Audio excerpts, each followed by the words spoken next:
Good evening students, hope I am audible. हाँ जी बताइए मुझे, एम आई ऑडिबल?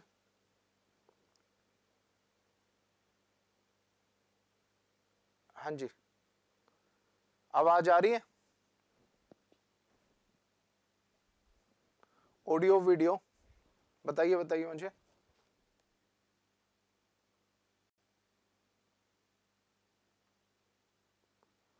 ऑडियो ठीक है?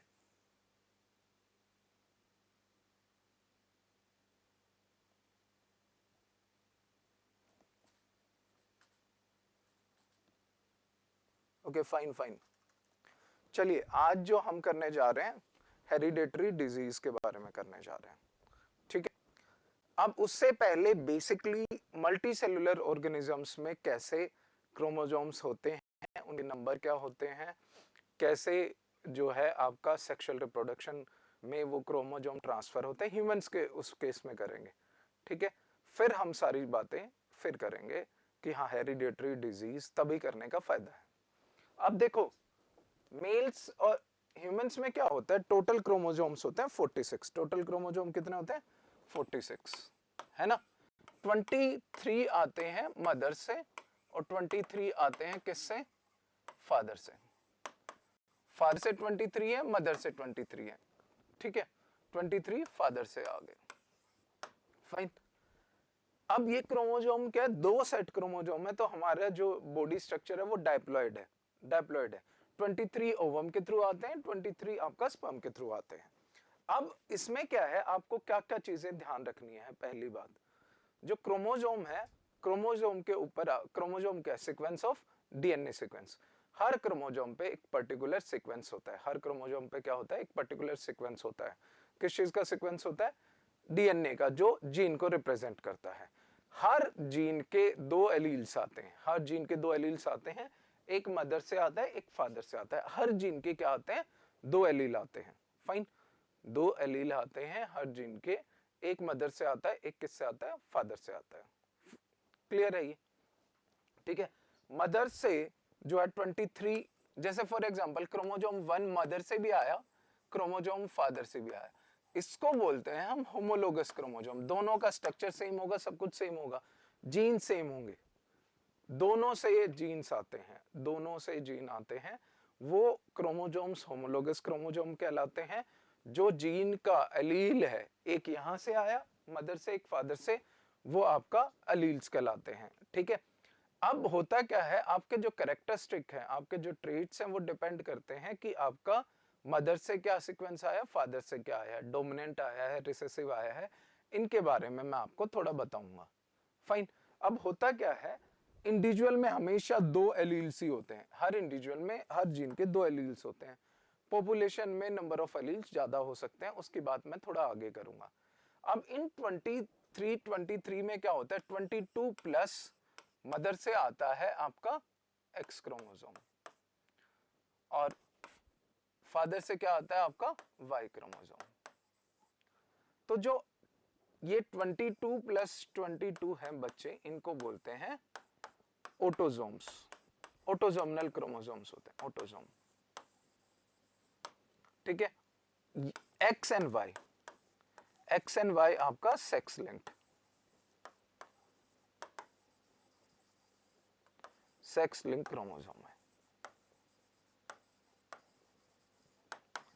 ठीक है। अब मदर से हमेशा, अगर फीमेल है तो उसका जो क्या होगा, उसका मेकअप होगा 44 प्लस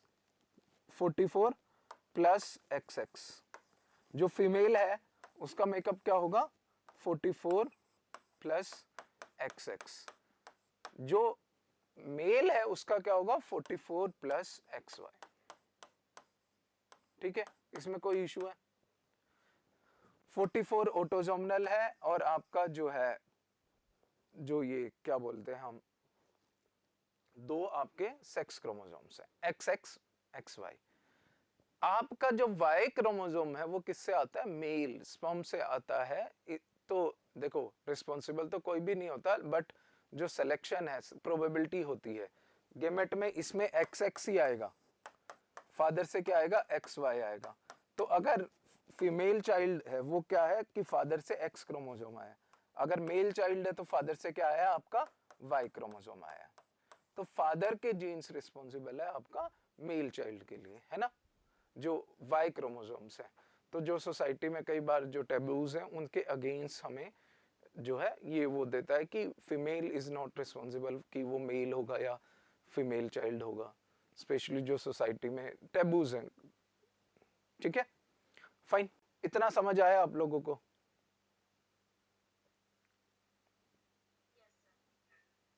ठीक है, इतना समझ लेना, ठीक है।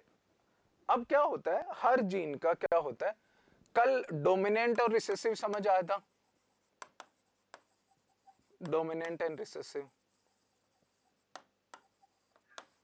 ठीक है, डोमिनेंट क्या है, जो खुद मतलब एक्सप्रेस करेगा, चाहे अकेला प्रेजेंट है चाहे पेयर में, होमोलोगस है चाहे हेट्रोलोगस है, वो अपने आप को क्या करेगा, अपने आप को एक्सप्रेस करेगा, वो डोमिनेंट है। रिसेसिव अपने आप को एक्सप्रेस नहीं करेगा जब तक वो दोनों होमोजाइगस नहीं है। फाइन, अब ये डिपेंड करता है कि कौन से एलील आए हैं। हर जो है इंडिविजुअल पॉपुलेशन होती है, जैसे ह्यूमंस की पॉपुलेशन है, पॉपुलेशन में नंबर ऑफ एलील्स ज्यादा हो सकते हैं, इंडिविजुअल में कोई दो ही आएंगे। समझो, पॉपुलेशन में ज्यादा हो सकते हैं, मतलब जैसे फॉर एग्जांपल ब्लड ग्रुप आपको समझाना भी है, ब्लड ग्रुप का बताओ मुझे क्या होता है। ब्लड ग्रुप में आपका कितने वो होते हैं, हाँ जी, ब्लड ग्रुप में आपका 3 एलील्स नॉर्मल 3 एलील्स होते हैं, ए बी एन ओ, एक को हम लिखते हैं ओ को हम आई से रिप्रेजेंट करते हैं, स्मॉल आई से। ए बी एन ओ को कैसे रिप्रेजेंट करते हैं हम, स्मॉल आई से, है ना, ये एलील्स हैं। ठीक है, होता क्या है ब्लड ग्रुप का, मतलब क्या होता है, मुझे कोई बताएगा ब्लड ग्रुप क्या होता है?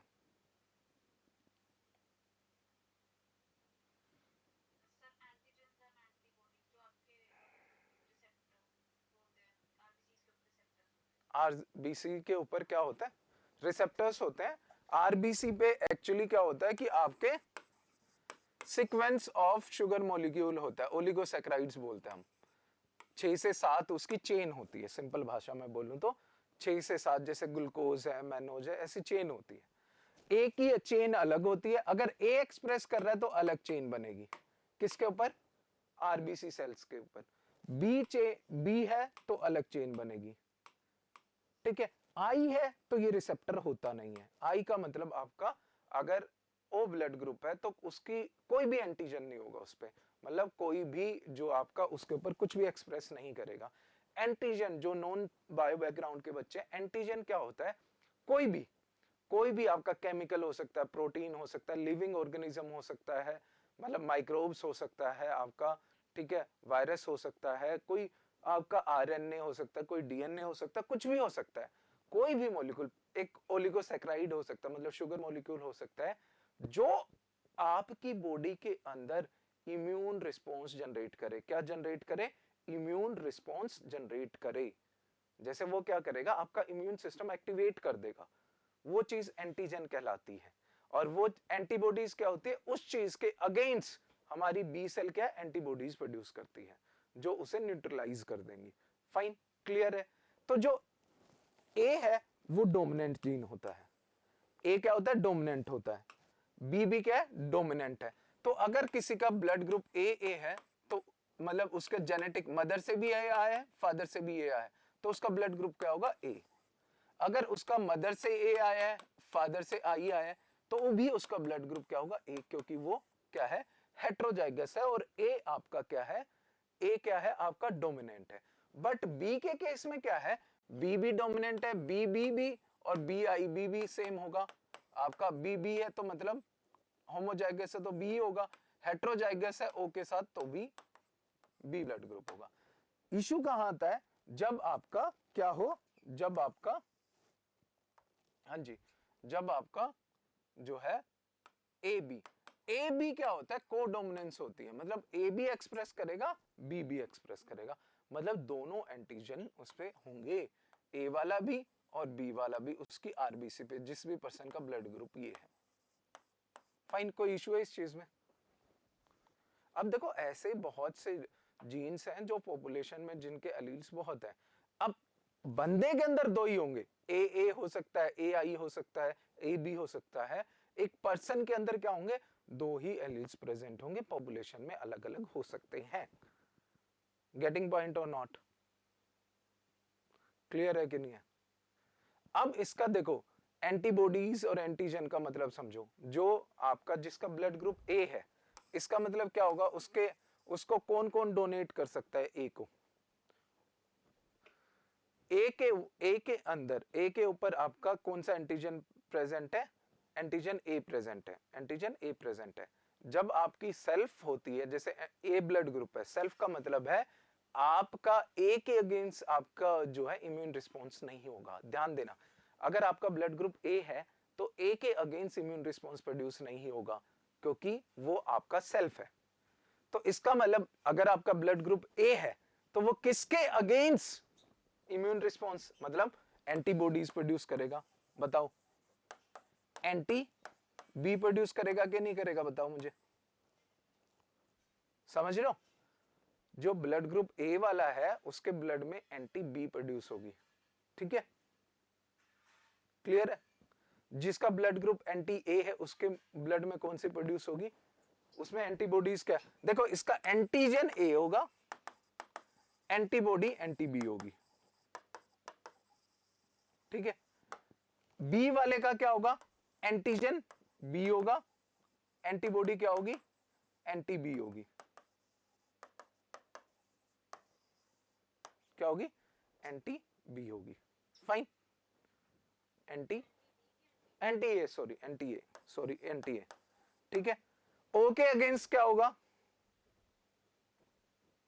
ओ के अगेंस्ट इम्यून रिस्पॉन्स क्या होगा?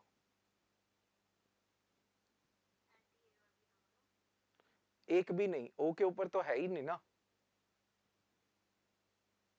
अगर किसी, तभी तो कहते हैं ओ यूनिवर्सल डोनर है। ओ क्या है? ओ के ऊपर कोई एंटीजन है? नहीं है। जब एंटीजन नहीं है तो वो इम्यून रिस्पॉन्स कैसा प्रोड्यूस करेगा? नहीं करेगा ना।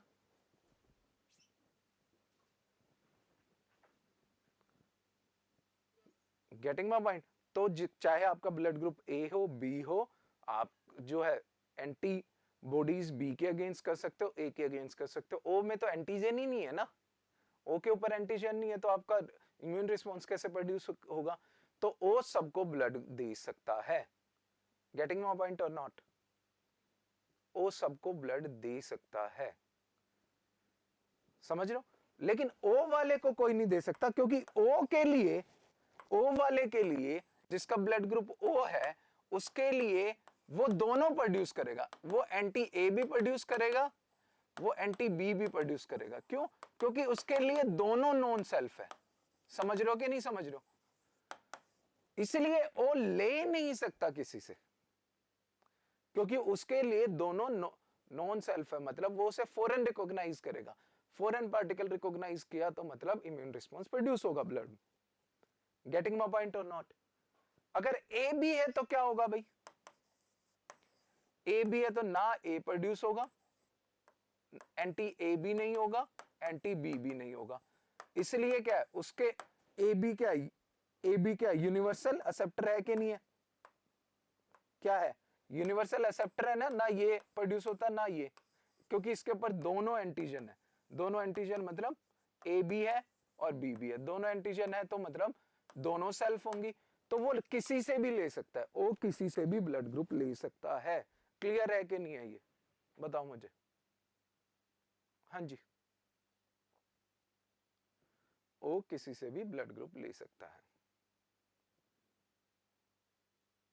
क्लियर है?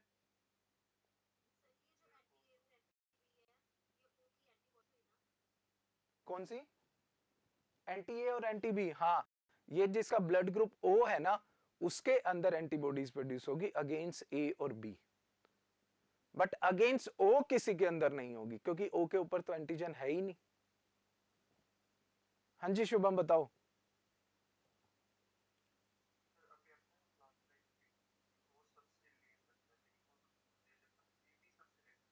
हाँ, तो मैंने एक्सेप्टर बोला ना, ए बी एक्सेप्टर है और ओ क्या है? सबको दे सकता है।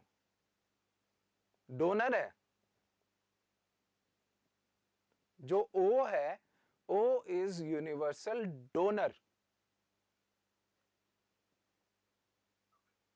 यूनिवर्सल डोनर इसलिए है ना, मान लो किसी का ब्लड ग्रुप ए है, उसको ओ का ब्लड ग्रुप ट्रांसफ्यूज कर दिया, ओ का ब्लड ग्रुप ट्रांसफ्यूज किया, तो ओ के अगेंस्ट तो कोई एंटीबॉडी होगी नहीं होगी। समझ रहे हो मेरी बात? एंटीबॉडी अगेंस्ट ओ होगी, ए के अंदर नहीं, क्योंकि ओ में तो कोई एंटीजन ही नहीं है जो इम्यून रिस्पॉन्स प्रोड्यूस करेगा। ऐसा कोई एंटीजन है नहीं है, इसलिए ओ यूनिवर्सल डोनर है। ए बी यूनिवर्सल एक्सेप्टर है। ए बी यूनिवर्सल एक्सेप्टर क्यों है? ए क्या करता है, देखो ओ आएगा तो ओ के ऊपर तो एंटीजन नहीं है, ए बी जो है ए को भी सेल्फ रिकॉग्नाइज कर रहा है, मतलब ए के अगेंस्ट भी एंटीबॉडी नहीं है, बी के अगेंस्ट भी एंटीबॉडी नहीं है, ओ के अगेंस्ट भी एंटीबॉडी नहीं है, तो तीनों के अगेंस्ट नहीं है, तो मतलब क्या हो गया, वो यूनिवर्सल एक्सेप्टर हो गया ना, वो सबसे खून ले सकता है। गेटिंग इट और नॉट? ठीक है। फिर नेगेटिव ब्लड ग्रुप का कंसेप्ट अलग होता है, negative positive, that is rhesus, RH factor होता है। क्या हो रहता है? RH factor. ये डिसाइड करता है, अगर ये प्रेजेंट है तो आपका पॉजिटिव ब्लड ग्रुप है, ये है तो नेगेटिव ब्लड ग्रुप है। फाइन। वही सेम चीज है, पॉजिटिव वाले को नेगेटिव वाला दे सकता है, क्योंकि पॉजिटिव वाले के अंदर एंटीजन, देखो नेगेटिव वाले के अंदर तो कोई वो है ही नहीं, जो भी आपका जो एंटीजन होता है वो नहीं होता, रेसेस जो है फैक्टर नहीं होता, किसके अंदर? नेगेटिव के अंदर। पॉजिटिव के अंदर रेसेस फैक्टर होता है। रेसेस फैक्टर का मतलब उसका, उसमें वो एंटीजन प्रेजेंट है। Getting my point? ये जो है आरएच फैक्टर जो है, तो एंटीबॉडीज, इसमें एंटीबॉडीज प्रोड्यूस नहीं होगी, ये प्रोड्यूस करता है, जिसमें नेगेटिव वाला है एंटीबॉडीज प्रोड्यूस करता है, किसके अगेंस्ट? पॉजिटिव की अगेंस्ट। किसके अगेंस्ट? पॉजिटिव के अगेंस्ट। किसके अगेंस्ट एंटीबॉडीज प्रोड्यूस करता है? पॉजिटिव के अगेंस्ट। इसका मतलब क्या है? अगर किसी बंदे का ब्लड ग्रुप नेगेटिव है, तो वो पॉजिटिव से ब्लड ग्रुप ले सकता है पॉजिटिव वाले से? बताओ मुझे। फॉर एग्जाम्पल, ए नेगेटिव वाला ए पॉजिटिव वाले से ले सकता है? नहीं ले सकता। ए पॉजिटिव वाला ए नेगेटिव वाले से ले सकता है? ठीक है, फाइन, ठीक है। समझ गए हो कि नहीं समझ गए हो? ये क्लियर? अच्छा ये बताओ, जो है आपका इनमें से जो है एंटीजन एंटीबॉडीज, ठीक है, समझ आ गया आपको ये सारी चीजें, फाइन।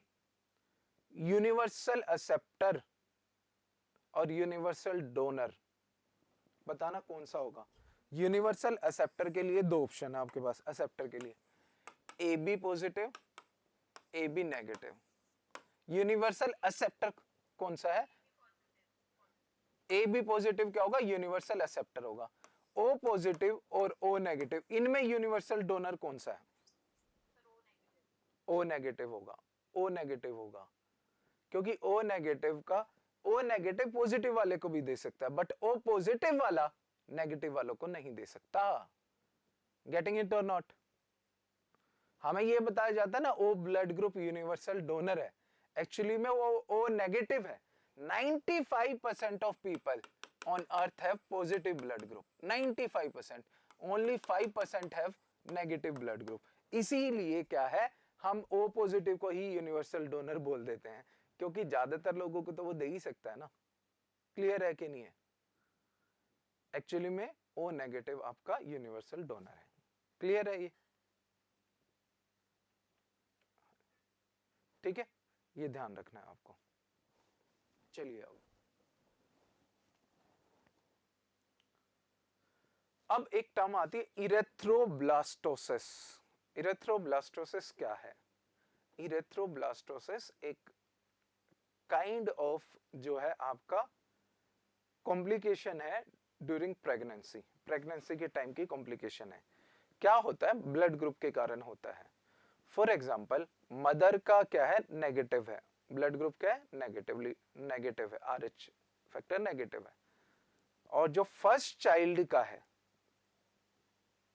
फर्स्ट चाइल्ड का जो है आपका फॉर एग्जांपल क्या है, आपका फादर का पॉजिटिव था, तो फर्स्ट चाइल्ड का जो ब्लड ग्रुप है वो पॉजिटिव है, वो क्या है, पॉजिटिव है।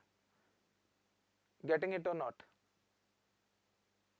ठीक है, तो फर्स्ट चाइल्ड का जब डिलीवरी होगी, there will be exchange in the blood group of mother and child. कहीं ना कहीं क्या होता है, ब्लड ग्रुप का जो है मिक्स हो जाता है, और मदर की ब्लड सेल्स में एंटी आरएच प्रोड्यूस हो जाती है, एंटी आरएच एंटीबॉडी प्रोड्यूस होती है। क्या प्रोड्यूस हो जाती है, anti RH antibodies. Getting my point और नॉट? समझो क्या हुआ है कि फर्स्ट फादर आपका पॉजिटिव क्या था, फादर का ब्लड ग्रुप पॉजिटिव था, मदर का नेगेटिव था। प्रेगनेंसी में कंसीव हुआ तो जो बच्चे का वो पॉजिटिव आया, फर्स्ट चाइल्ड का, तो उसमें दिक्कत नहीं होती, पॉजिटिव आया। लेकिन जब डिलीवरी होती है इसका, ड्यू टू जो ब्लड मिक्सिंग के कारण क्या होता है, आपका ब्लड का जो पॉजिटिव ब्लड है वो क्या करता है, मदर के अंदर एंटी आरएच एंटीबॉडीज प्रोड्यूस कर देता है। एंटीबॉडीज एंटी आरएच, एंटीबॉडीज किसके अगेंस्ट, एंटी आरएच के अगेंस्ट, एंटी आरएच प्रोड्यूस कर देता है आरएच के अगेंस्ट। अब होता क्या है, जब दूसरे टाइम प्रेगनेंसी होती है, दूसरे टाइम प्रेगनेंसी होती है, तो ऑलरेडी मदर जो है, मदर ब्लड के अंदर ऑलरेडी एंटी आरएच है कि नहीं है। अगर बच्चा पॉजिटिव आपका क्या होता है, आरएच पॉजिटिव होता है, तो जो मदर का यूट्रस है वो उसे रिजेक्ट कर देता है, मिसकैरेज हो जाता है, उसको बोलते हैं इरेथ्रोब्लास्टोसिस। Getting my point? और वो कंसीव नहीं कर पाती। गेटिंग इट और नॉट? इसको क्या बोलते हैं, इरेथ्रोब्लास्टोसिस। फाइन। और ये इसको इसका इलाज क्या होता है, if you have such complication, anti anti anti anti anti RH antibodies होती हैं, मतलब इसके अगेंस्ट एंटीबॉडीज के इंजेक्शन लगते हैं, ताकि उसका जो इम्यून रिस्पॉन्स है वो सप्रेस हो जाए। मतलब वो एंटी आरएच के अगेंस्ट एंटीबॉडीज वो उसे सप्रेस कर देगी और उसकी प्रेगनेंसी ठीक जाएगी। बट ये कॉम्प्लिकेशन पता होना चाहिए। क्लियर है कि नहीं है? क्लियर है ये? बताइए मुझे। इरेथ्रोब्लास्टोसिस। फाइन।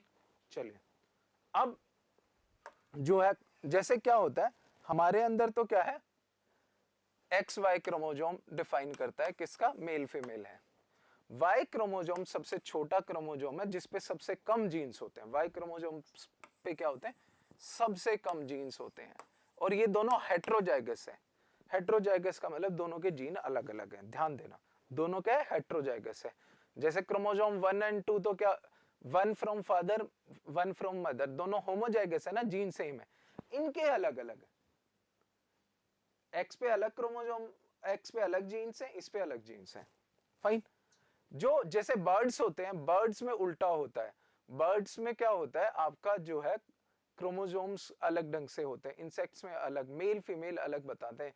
जैसे इंसेक्ट के केस में क्या होता है, आपका जो है फॉर एग्जांपल एक क्रोमोजोम कम ही होता ही नहीं है, वो 0 से रिप्रेजेंट करते हैं। जैसे मेल है, मेल होगा एक्स नथिंग, फीमेल होगी एक्स एक्स फॉर एग्जाम्पल। वो एक्चुअली जेड डब्ल्यू से लिखते हैं, मैं एक एग्जाम्पल के तौर पे बता रहा हूं। गेटिंग इट और नॉट? उनमें जो है क्रोमोजोम, जो मेल वाला क्रोमोजोम है वो होता ही नहीं है। बर्ड्स में उल्टा होता है, फीमेल, जैसे हमारा मेल वाई है, उनमें जो छोटा क्रोमोजोम होगा हेट्रोजाइगस, जो रिप्रेजेंट करेगा वो फीमेल को करेगा। वो किसको करेगा, फीमेल को करेगा। फीमेल जैसे फॉर एग्जांपल एक्स वाई है, तो उस केस में फीमेल एक्स वाई होगी बर्ड्स के केस में। ये थोड़ा सा ध्यान रखना है बस, ज्यादा इसमें डिटेल में नहीं जाना हमें। क्लियर है यहां तक?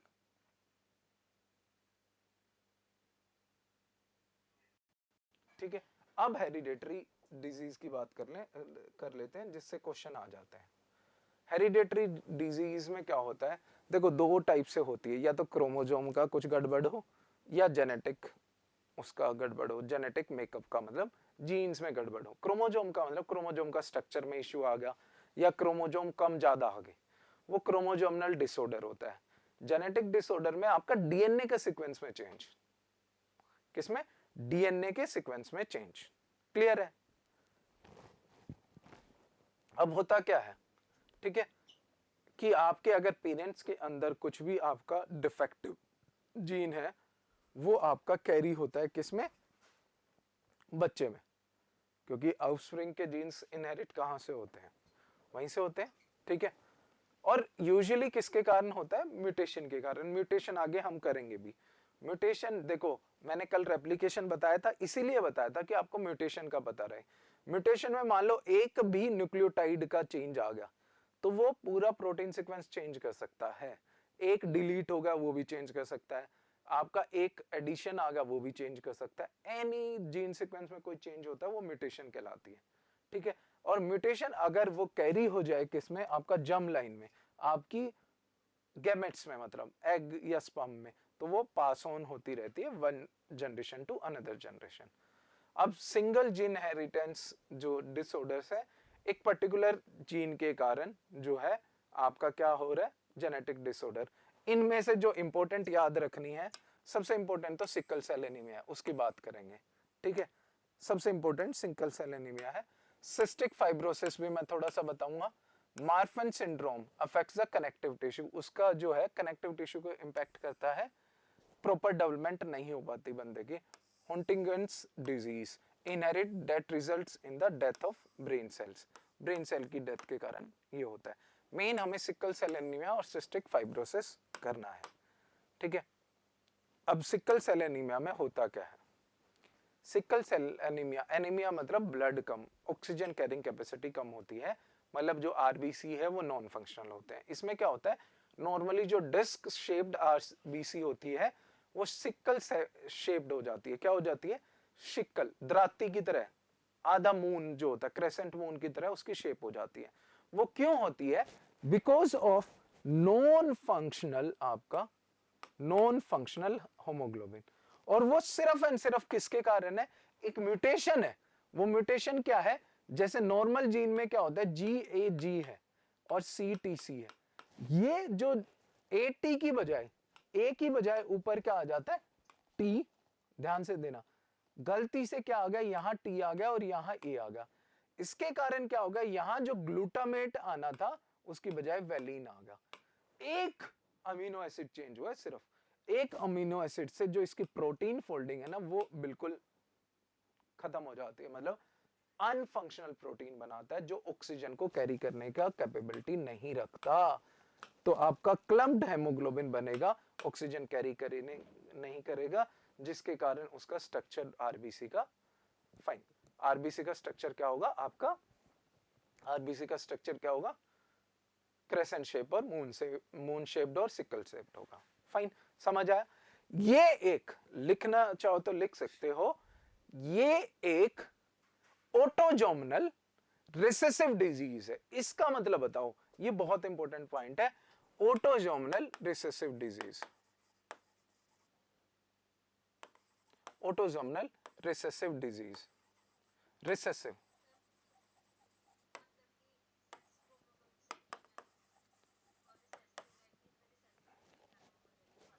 हाँ, ये किसी मतलब सेक्स क्रोमोजोम के अलावा।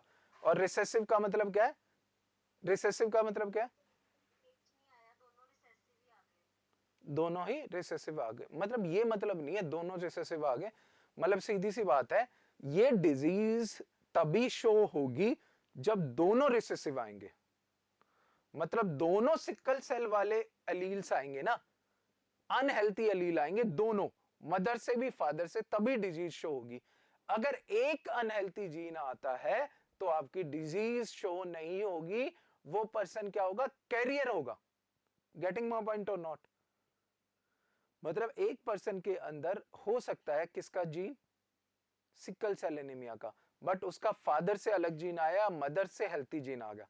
अनहेल्थी जीन किससे आ गया, मदर से आ गया, फादर से हेल्थी जीन आ गया, तो वो कैरियर होगा, वो सिम्टम शो नहीं करेगा, वो क्या होगा, कैरियर होगा। क्योंकि आपको पता है डोमिनेंट जीन एक्सप्रेस कर जाता है, ये रिसेसिव है, अनहेल्थी जीन है, ये अपने आप को एक्सप्रेस नहीं करेगा। क्लियर है कि नहीं है ये चीज?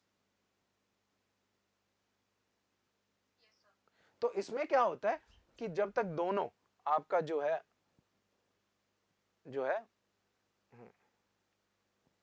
दोनों मदर फादर से आपका ये ना आए, क्या बोले, दोनों रिसेसिव जीन ना आए, दोनों अनहेल्थी जीन ना आए। इसीलिए ये ध्यान रखा जाता है। आजकल क्या करते हैं लोग, जो जेनेटिक मेकअप है या कोई भी जेनेटिक डिसऑर्डर लाइनेज में है, मतलब तो वो चेक करते हैं, क्योंकि अगर दोनों के अंदर सिकल सेल एनीमिया हुआ तो चांस है कि आपका जो बेबी है उसको, दोनों कैरियर हुए, मदर भी फादर भी, तो उसको जो चाइल्ड है चांस है कि उसको भी क्या होगा, सिकल सेल एनीमिया हो जाएगा, कैरियर नहीं होगा, वो हो जाएगा। कि भाई देखो, इसको जैसे आपका जो है यूजुअली कैसे भी रिप्रेजेंट कर सकते हैं, एस हेल्थी जीन को एस एस कर दिया, अनहेल्थी जीन को स्मॉल एस कर दिया। तो जो ये कॉम्बिनेशन है ना, ये कैरियर होता है, ये आपका रिसेसिव है। ये देखो, तो जो अनहेल्थी जीन, अगर ये मेल और फीमेल इनकी शादी हो जाती है तो चांसेस है आपका sickle cell anaemia. Fine, clear. और आजकल एक और चीज है, सिकल सेल एनीमिया सबसे ज्यादा कहां पाया जाता है,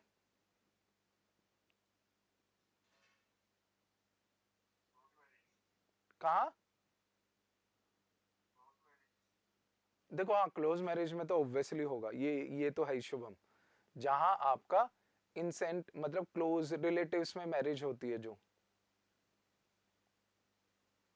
क्या बोलते हैं उसे, एंडोगेमी, एंडोगेमी होगी, ये ठीक है कहां वर्ल्ड में सबसे ज्यादा, कहां है ये और क्यों है?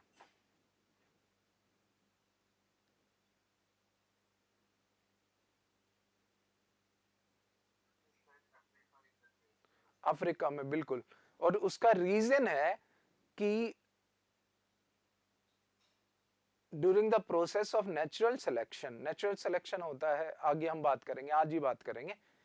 During the process of natural selection, ध्यान देना, नेचुरल सिलेक्शन की प्रोसेस के टाइम क्या है, जिसको सिकल सेल एनीमिया है ना, वो ज्यादा सिलेक्ट हो रहा है अफ्रीका में। उसका रीजन है, उसका रीजन क्या है, जिन लोगों को सिकल सेल एनीमिया है ना, उनको मलेरिया नहीं होता, उनको क्या नहीं होता, मलेरिया, या वो उनके कैरियर भी है, उनके कैरियर भी है, क्योंकि उनकी जो आरबीसी है ना, वो उसका स्ट्रक्चर ऐसा हो जाता है कि जो प्लाज्मोडियम है वो उस पर आरबीसी के अंदर नहीं जा पाता, सिंपल, उस पर इफेक्ट नहीं करता। सिंपल ये सोचो, जिसको सिकल सेल एनीमिया है उसको क्या नहीं होगा, मलेरिया।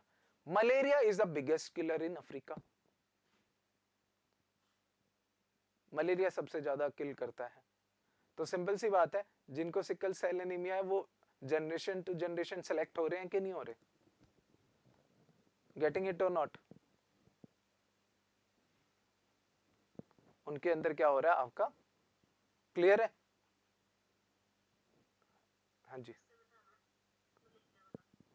क्या होता है बच्चे, जिनको जो जैसे अफ्रीकन कॉन्टिनेंट पे सबसे ज्यादा डेथ होती है मलेरिया से, ठीक है, जिसको सिकल सेल एनीमिया ना, उसकी आरबीसी ऐसी होती है कि उस पे प्लाज्मोडियम जो मलेरिया का पैरासाइट है वो इफेक्ट नहीं करता।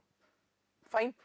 अब देखो, अब जैसे आपकी पॉपुलेशन में 10 लोग थे, नेचुरल सिलेक्शन करना है ना हमें, अभी 10 लोग थे, 1 2 3 4 5 6 7 8 9 10। अब मैं कह रहा हूं जो मैंने रेड से लिखे ना, इनके अंदर क्या है, इनके अंदर सिकल सेल एनीमिया का जीन है, इनके अंदर नहीं है। तो क्या होगा, जो आपका पॉपुलेशन में क्या होगा, नेचुरल सिलेक्शन के थ्रू ये लोग, इनमें से कुछ लोग ड्यू टू क्या होंगे, इनमें से कुछ लोग ड्यू टू मलेरिया डेथ होगी, क्योंकि malaria is the biggest killer, malaria से डेथ होगी, लेकिन इनकी नहीं होगी। दे विल हैव, अगर ये कैरियर है, they will have proper reproductive life, proper reproductive cycle होगी इनकी, ये अगले इनकी जो ऑफस्प्रिंग्स होंगे वो प्रॉपर, इनके सर्वाइवल के चांस ज्यादा होंगे। कई बार क्या होगा, इनमें से 3 4 वाइप आउट हो जाएंगे तो इनकी पॉपुलेशन कम हो जाएगी, ये ज्यादा होते जाएंगे। जिनको सिकल सेल एनीमिया है, दे आर नेचुरली सिलेक्टेड, तो जिसके कारण जो पॉपुलेशन है धीरे धीरे, जो सिकल सेल एनीमिया का जो कैरियर जीन है वो फैलता जा रहा है, किसमें, अफ्रीकन कॉन्टिनेंट में। क्लियर है कि नहीं? अब फाइन। सिस्टिक फाइब्रोसिस, ये हेरिडेटरी डिजीज है that effects the lungs and digestive system. इसमें क्या होता है कि आपका जो है मतलब जेनेटिक डिसऑर्डर है, ये भी क्या है, जेनेटिक डिसऑर्डर है। इसमें जो आपका म्यूकस है ना वो हार्ड बनता है। म्यूकस हार्ड बनेगा तो उसके कारण क्या है, वो देखो एक तो पैसेज कम कर देगा, सांस लेने में दिक्कत होगी, डाइजेस्टिव सिस्टम में दिक्कत होगी। दूसरा म्यूकस का काम क्या होता है, म्यूकस आपका ट्रैप करता है अनवांटेड फॉरेन पार्टिकल्स को, चाहे वो वायरस है, बैक्टीरिया है, पोलन है, तो जिसके कारण इन्फेक्शन नहीं होता। अब जिसका ये हार्ड है उसका ट्रैप कर पाएगा, नहीं कर पाएगा, जिसके कारण क्या है उन लोगों की डेथ भी हो जाती है, प्रीमेच्योर डेथ भी हो जाती है, सर्वाइवल मुश्किल रहता है सिस्टिक फाइब्रोसिस में। नेक्स्ट है आपका थैलेसीमिया। थैलेसीमिया इज आल्सो एक एनेमिक डिजीज है। क्या है, एनीमिया कोज करती है, but how it is different from, ये भी जेनेटिक डिसऑर्डर है, ऑटोजोमनल रिसेसिव है। ये भी क्या, ऑटोजोमनल रिसेसिव है। क्या है, ऑटोजोमनल रिसेसिव। ठीक है, is an inherited blood disorder that cause your body to have less hemoglobin। दोनों में फर्क है, उसमें होमोग्लोबिन डिफेक्टेड बन रहा था, मतलब जो ऑक्सीजन कैरी नहीं कर पा रहा था, इसमें कम बन रहा है, अमाउंट कम बन रहा है, जिसके कारण अनीमिया होता है। गेटिंग माय पॉइंट और नॉट, जिसके कारण अनीमिया होता है, because you have less haemoglobin. Clear है कि नहीं है?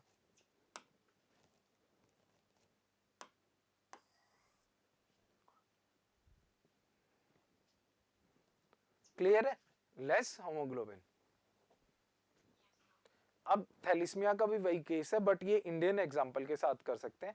जिनको थैलेसीमिया होता है वो देखो इनमें तो लेस हेमोग्लोबिन होता है, तो सालों साल they have adapted to this condition, सालों साल इस कंडीशन से अडेप्टेड हो गए हैं कि they can survive, easily survive कर लेते हैं थैलेसीमिया को, but they have a survival advantage, उनको मलेरिया नहीं होता। फिर से थैलेसीमिया वालों को भी नहीं मलेरिया होता। इंडिया में बिहार में एक थारू ट्राइब है, कौन सी ट्राइब है, थारू ट्राइब है, जिनके अंदर थैलेसीमिया है, इनहेरिटेड थैलेसीमिया है उनके जीन्स में। ठीक है, उनको अब बिहार में जो है पावर्टी रिडन स्टेट्स हैं जैसे बिहार, यूपी, उनमें मलेरिया वगैरह थोड़ा देखो केसेस ज्यादा आते हैं, तो वहां उनको सर्वाइवल एडवांटेज है, वो उस जगह जो है सर्वाइव कर पाते हैं due to their genetic advantage. यहाँ ये जो जेनेटिक डिसएडवांटेज है वो उनके लिए जेनेटिक एडवांटेज हो जाता है, उन्हें मलेरिया नहीं होता, they are resistant to malaria. Tharu tribe in Bihar, Tharu tribe in Bihar. Fine, clear है अब तक? अगर मैं बात करूं जैसे ये है हंटिंगटन्स डिजीज है, ये आपकी जो है ऑटोजोमनल, ये ऑटोजोमनल डोमिनेंट जीन है, मतलब एक भी अलील आ गया, एक भी अलील आ गया तो भी आपका ये डिजीज शो होगी। कौन सी, हंटिंगटन डिजीज, ऑटोजोमनल डोमिनेंट। फाइन, अब आ जाते हैं जो हमारी एक दो मेन वो करने पे, हेमोफीलिया। हेमोफीलिया क्या है आपका, हाँ जी, आपका डिजीज है, ये न्यूज में थी तो क्वेश्चन बन सकता है हेमोफीलिया की। मैंने बताया कि सबसे महंगी ड्रग है वर्ल्ड में, वर्ल्ड की सबसे महंगी ड्रग किसकी है, हेमोफीलिया की, रिसेंटली बनी है। Haemophilia is caused by mutation. ठीक है, जिसमें क्या होता है, म्यूटेशन कोज होती है। ये क्या है, लिख सकते हो, ये है आपका सेक्स लिंक्ड रिसेसिव डिजीज। क्या है ये, sex linked recessive disease. Fine, मतलब समझो सेक्स लिंक्ड रिसेसिव का मतलब क्या समझो, एक्स क्रोमोसोम पे होती है, ये किस पे होती है, sex linked x chromosome recessive. तो इसका क्या क्या कॉन्सिक्वेंसेस होंगे, सेक्स लिंक्ड के कॉन्सिक्वेंसेस क्या होते हैं। ठीक है, और ये करता क्या है, देखो जो हेमोफीलिया है इज किस चीज की डिजीज है भाई, कि आपकी ब्लड क्लोटिंग फैक्टर है वो काम नहीं करते, ब्लड क्लोटिंग फैक्टर काम नहीं करते, मतलब आपका ब्लड चोट लगने पे कंटिन्यूअसली फ्लो करता रहेगा, कंटिन्यूअसली फ्लो करेगा तो ब्लड लॉस के कारण डेथ हो जाएगी, सिंपल। इसके फैक्टर्स होते हैं, मैंने बताया था कोगुलेशन के 12 फैक्टर्स होते हैं, उनमें से कोई भी किसी का भी जीन खराब होगा तो आपका हेमोफीलिया होगा आपको, ठीक है। ये जैसे किसमें है, जो शाही घराना है ब्रिटेन का, उसमें हेमोफिलिक जीन है, हेमोफीलिया का जीन है।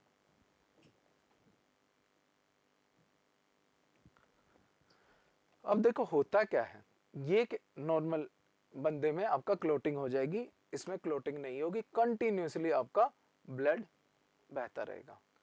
अब देखो है क्या, अब आपका जो है ये क्या है, एक्स लिंक्ड, जो एक्स क्रोमोजोम है, सेक्स क्रोमोजोम है, उसके लिंक्ड आपका क्या है, ये रिसेसिव डिसऑर्डर है। इसका मतलब इसको क्या होता है, सिंपल भाषा में सुनो, अब एक्स लिंक्ड है, इसका मतलब इसको क्या चाहिए, इसको चाहिए कि फीमेल में दोनों एक्स एक्स होते हैं, मान लो आपका एक अनहेल्थी जीन है और एक हेल्थी जीन है, ये केस, तो ये इसमें डिजीज नहीं होगी। क्यों नहीं होगी, क्योंकि इसको ये डोमिनेंट नहीं है, जो हेल्थी है वो डोमिनेंट है, तो इसका मतलब इसके अंदर जो है फैक्टर प्रोड्यूस होंगे, नॉर्मल होगा वो बंदा, वो लेडी नॉर्मल होगी, वो लेडी क्या होगी, नॉर्मल होगी, वो सिर्फ कैरियर होगी, वो सिर्फ क्या होगी, कैरियर, क्लियर, वो सिर्फ कैरियर होगी। अब ह्यूमंस में सिर्फ एक एक्स क्रोमोजोम है, और एक्स और वाई मैंने क्या बताया, हाइड्रोजाइगस है, क्या है, हाइड्रोजाइगस है, मतलब इनमें क्या है, जीन्स अलग अलग होते हैं। अब बाय चांस मेल के अंदर अनहेल्थी जीन आ गया, अनहेल्थी एलील आ गया, किससे आएगा, मदर से ही आएगा। मेल के अंदर किससे आता है, एक्स क्रोमोसोम मेल का हमेशा मदर से आता है, तो मदर से बाय चांस उसके पास जो है अनहेल्थी जीन आ गया, तो उसको हेमोफीलिया हो जाएगा। क्यों हो जाएगा, क्योंकि यहां उसको दूसरा जीन, डोमिनेंट जीन नहीं है उसे रोकने का, वो अकेला भी होगा तो भी क्या करेगा, तो भी अपने आप को एक्सप्रेस करेगा, तो भी डिजीज कोज करेगा। क्लियर है कि नहीं है, इसलिए क्या है, मेल्स में ज्यादा होगा कि नहीं होगा हेमोफीलिया, चांसेस ज्यादा है कि नहीं, क्लियर है कि नहीं है। बट मेल्स की पॉपुलेशन, मतलब मेल्स 18 रिप्रोडक्टिव एज आने से पहले यूजुअली डेथ हो जाती है due to this haemophilic condition, तो वो रिप्रोडक्टिव एज में नहीं पहुंच पाता। ये देखो ये चीज देखो, अब देखो इन दोनों के बीच में अगर फर्टिलाइजेशन हुई तो ऑब्वियसली ये तो श्योर है कि जो फीमेल होगी वो सिर्फ कैरियर होगी, वो क्या होगी, सिर्फ कैरियर होगी, ठीक है, ये श्योर है। और फादर हेल्थी भी है तो चांस है सन को क्या हो, अगर मदर कैरियर है तो सन अफेक्टेड हो सकता है, हो सकता है अनअफेक्टेड भी हो सकते हैं कि एक्स एक्स दोनों का हेल्थी आ गया, फादर का वाई आ गया, इसका हेल्थी है, बट चांसेस तो ज्यादा इसके है ना सन का हेमोफीलिया होने के। फीमेल हमेशा कैरियर क्यों होती है, क्योंकि ये बहुत रेयर है कि ये रिप्रोडक्टिव एज तक पहुंचेगा नहीं, जिसका अनहेल्थी एक्स है, मतलब सीधी सी बात है, अनहेल्थी एक्स है और वाई है, वाई क्या है, वाई तो का तो इसमें कोई रोल ही नहीं है, ये बंदा रिप्रोडक्टिव एज तक नहीं पहुंचेगा, और इसकी शादी किससे नहीं होगी, एक ऐसी फीमेल से नहीं होगी जो कैरियर है, जिसके अंदर अनहेल्थी एक्स है, और हाँ जी, जिसके अंदर क्या है आपका अनहेल्थी एक्स है और हेल्थी एक्स है। ये चांस है कि फीमेल हो, लेकिन ये चांस तो बहुत ही कम है ना कि आपका जो है एनीमिक है, सॉरी हेमोफिलिक है मेल, हेमोफिलिक मेल तो मैंने बोला ना रिप्रोडक्टिव एज तक यूजुअली पहुंचते ही नहीं है, और पहुंचते हैं तो भी उसका पता होता है कि ये आपका हेमोफिलिक है, क्योंकि वो कैरियर नहीं है, उसको डिजीज है, तो इनकी शादी यूजुअली नहीं होती, तो फीमेल आपको हेमोफिलिक कैरियर ही मिलेगी ज्यादातर। क्लियर है कि नहीं है, बताओ मुझे।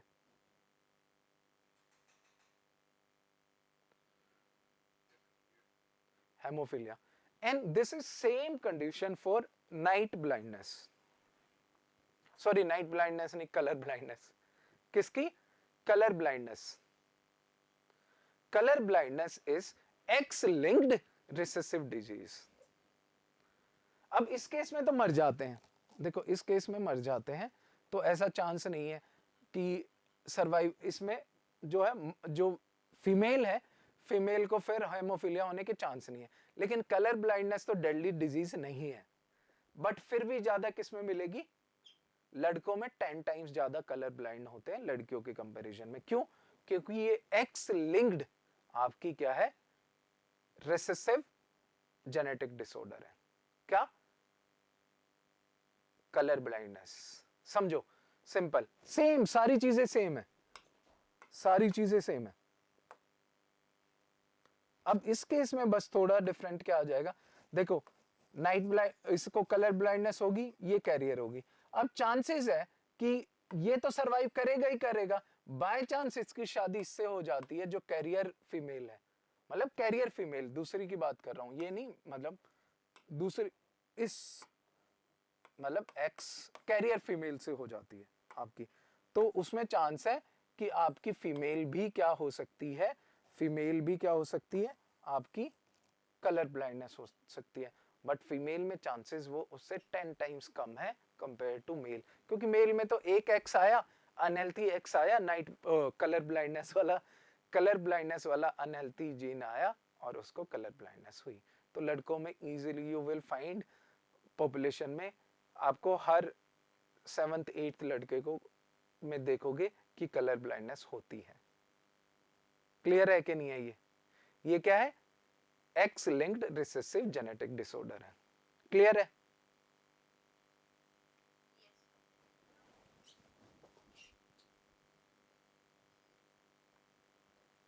अब क्या हो सकता है, changes in chromosome, chromosomal disorder, कि आपका कोई क्रोमोसोम ही आपका कम ज्यादा है नंबर में। दो टाइप के ये डिसऑर्डर होते हैं, यूप्लॉइडी, एनाप्लॉइडी, ये याद रखोगे, इनका क्वेश्चन पूछा गया था, सीएपीएफ में पूछा गया था। यूप्लॉइडी का जो है मतलब होता है आपका सेट ही, जैसे फॉर एग्जांपल 2n है, 2n नंबर ऑफ क्रोमोसोम की बजाय 3n नंबर ऑफ क्रोमोसोम आ गए, या 4n नंबर ऑफ क्रोमोसोम आ गए। समझ रहे हो मेरी बात? 3n number of chromosome, 4n number, पूरा सेट आ गया, एक सेट एक्स्ट्रा आ गया, वो क्या है आपका यूप्लॉइडी। ये आजकल हाइब्रिडाइजेशन में जानबूझ के किया जाता है फॉर मोर प्रोडक्शन। जैसे गेहूं ना, जो यूप्लॉइडी वाले होते हैं जिनका 3n 4n होता है, उनकी प्रोडक्शन ज्यादा होती है, तो जो ब्रीडर्स होते हैं वो जानबूझ के ऐसे यूप्लॉइडी आपके क्या प्रोड्यूस करते हैं, वैरायटी ऑफ व्हीट प्रोड्यूस करते हैं। गेटिंग माय पॉइंट और नॉट? गेटिंग इट और नॉट? जो मेन हमें पढ़ने हैं वो है एनिप्लॉइडी। इसमें कोई एक क्रोमोसोम, जैसे 44 की बजाय क्या आ गया, 44 की बजाय आपका 46 की बजाय 47 क्रोमोसोम आ गए, या 46 की बजाय 45 आ गए, 45 नंबर ऑफ क्रोमोसोम आ गए, नंबर एक सिंगल या 2 क्रोमोसोम कम ज्यादा हो गए, उस केस में आपका क्या होता है, हाँ उस केस में आपका एनाप्लॉइडी होता है। और इसमें एनाप्लॉइडी में क्या है आपका जो है, ऑटोजोमनल भी कम हो सकता है डिसऑर्डर, ऑटोजोमनल का भी के कारण भी हो सकता है, या फिर सेक्स लिंक्ड भी हो सकता है, वो हम देखेंगे। ठीक है, ये सारी डिजीज याद करोगे, इन पे क्वेश्चन आए हैं। ठीक है, डाउन सिंड्रोम पे आया। डाउन सिंड्रोम में क्या होता है, क्रोमोसोम 21 है जो, उसके 3 वो प्रेजेंट होते हैं, 2 की बजाय, 2 होमोलोगस है ना, उसके कितने प्रेजेंट होते हैं, 3। एडवर्ड सिंड्रोम 18th क्रोमोसोम का, पटाउ सिंड्रोम 13th, ये सारे ऑटोजोमनल के हैं, ये सारे किसके हैं, ऑटोजोमनल के हैं। Getting my point? ऑटोजोमनल समझते हो सब? जैसे डाउन सिंड्रोम बहुत, इसके में क्या होगा, जो 21st क्रोमोसोम है ना, उसकी 3 कॉपीज होंगी 2 की बजाय। फिजिकल ग्रोथ नहीं होती, माइल्ड मॉडरेट इंटेलेक्चुअल एबिलिटी होती है, फेशियल फीचर आपके थोड़े से डिसफॉर्म्ड होते हैं। ये किसके कारण है, डाउन सिंड्रोम किसके कारण है, एनेप्लॉइडी ऑफ 21st क्रोमोसोम। याद रखोगे, ये इंपॉर्टेंट है। ठीक है, पूछा भी गया है। ठीक है, नील फेल्टर टर्नर सिंड्रोम, ये दोनों याद करोगे। नील फेल्टर और टर्नर सिंड्रोम है आपका sex linked, sex linked chromosome, किससे? Sex linked. अब नील फेल्टर में क्या होता है? X X Y, in which male is born with extra X। Extra X आने के कारण क्या होता है, ठीक है, ये क्या होता है? रैंडम जेनेटिक डिसऑर्डर का होता है ड्यूरिंग कंसेप्शन।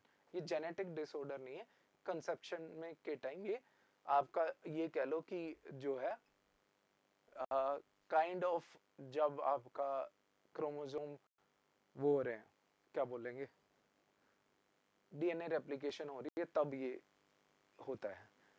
इसमें क्या होता है?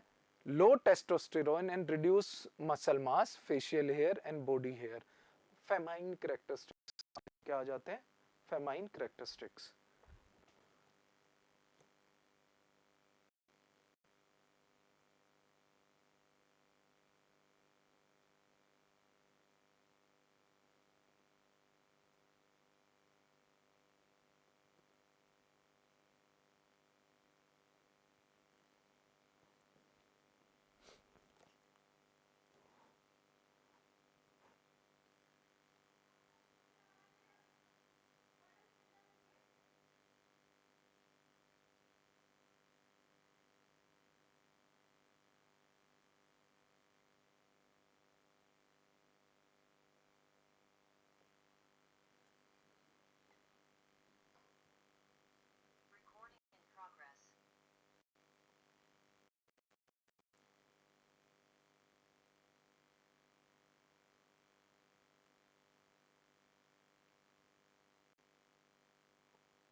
हाँ जी बताइए, एम आई ऑडिबल?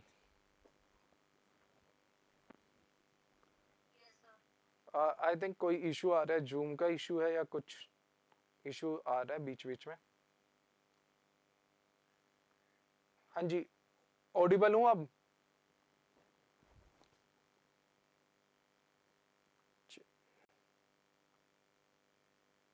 ठीक है, फाइन फाइन।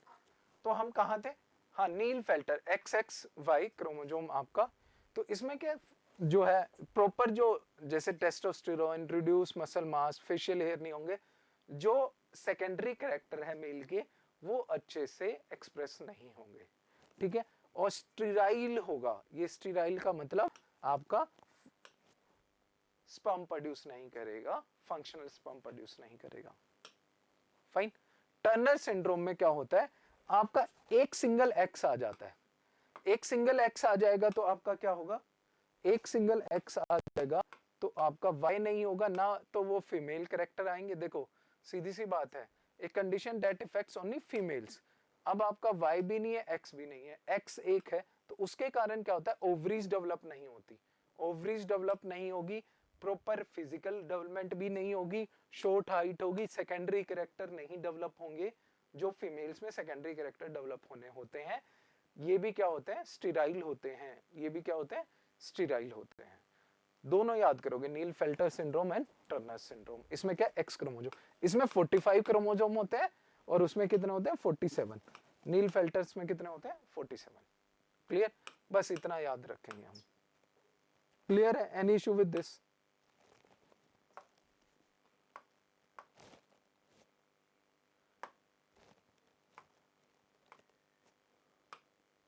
ह्यूमन डिजीजेस पे आ जाते हैं हम। नेक्स्ट है हमारा ह्यूमन डिजीजेस। ह्यूमन डिजीजेस जो है, ह्यूमन डिजीज देखो सिंपल सी बात है, अगर फिजिकली मेंटली जो है प्रॉपर फंक्शन नहीं कर रही बॉडी, तो वो डिजीज कहलाती है। डेफिनेशन हमसे कोई नहीं पूछेगा, बट ये जरूर है, आपको ये जरूर पता होना चाहिए कि आपका इन्फेक्शियस कम्युनिकेबल डिजीज कौन सी है, डेफिशिएंसी डिजीज कौन सी है। डेफिशिएंसी डिजीज का मैं टेबल आपको करवाऊंगा, अलग से एक टेबल है वो करवाऊंगा। मतलब सी बात है, विटामिन और हमारा एक टेबल करना है हमने विटामिन का और जो है मिनरल्स का, वो मैं करवाऊंगा। Physiological disease, physiological disease like आपका डायबिटीज है, नॉर्मल फिजियोलॉजिकल फंक्शन ना होने के कारण, ठीक है, जैसे आपका अस्थमा है, आपका म्यूकस ब्लॉक हो जाता है, फिजियोलॉजिकल रेस्पिरेशन में दिक्कत है वो, ठीक है। हेरिडेटरी जेनेटिक डिसऑर्डर, इनहेरिटेंस के कारण जो आते हैं। हमें मेन कम्युनिकेबल डिजीज के बारे में बात कर रहे हैं। देखो ये यही पूछता है, कम्युनिकेबल नॉन कम्युनिकेबल डिजीजेस, ठीक है, क्वेश्चन बार बार रिपीट हुआ है, कम्युनिकेबल और नॉन कम्युनिकेबल। जैसे डायबिटीज है, नॉन कम्युनिकेबल है, कम्युनिकेबल में सारी आपकी वायरल होगी या बैक्टीरियल इन्फेक्शन होगा, वो कम्युनिकेबल डिजीज में आएगा। इंपॉर्टेंट मैच द फॉलोइंग करने हैं, थोड़ा बहुत आइडिया होना चाहिए, करंट न्यूज में उनका आइडिया होना चाहिए बस, ठीक है। वायरसेस क्या होते हैं? वायरसेस क्या है? माइक्रोस्कोपिक आपके क्रिस्टल पार्टिकल्स है, अगर वो बाहर है, अंदर वो क्या कर सकते हैं, by using the machinery of host cell वो इन्फेक्ट करते हैं, दे किल द सेल्स, जो होस्ट सेल है उन्हें किल करते हैं एंड रेप्लिकेट देमसेल्फ।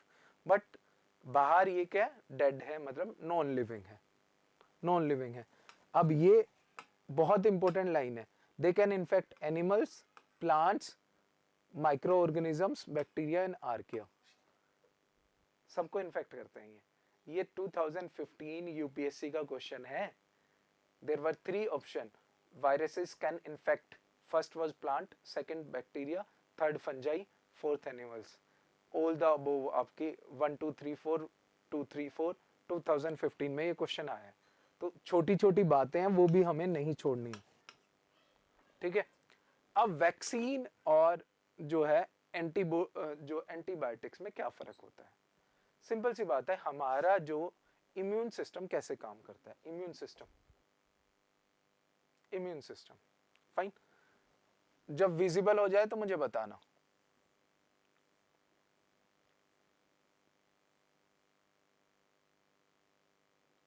हमारा क्या हो सकता है, नॉन स्पेसिफिक डिफेंस मैकेनिज्म हो सकता है, विजिबल है।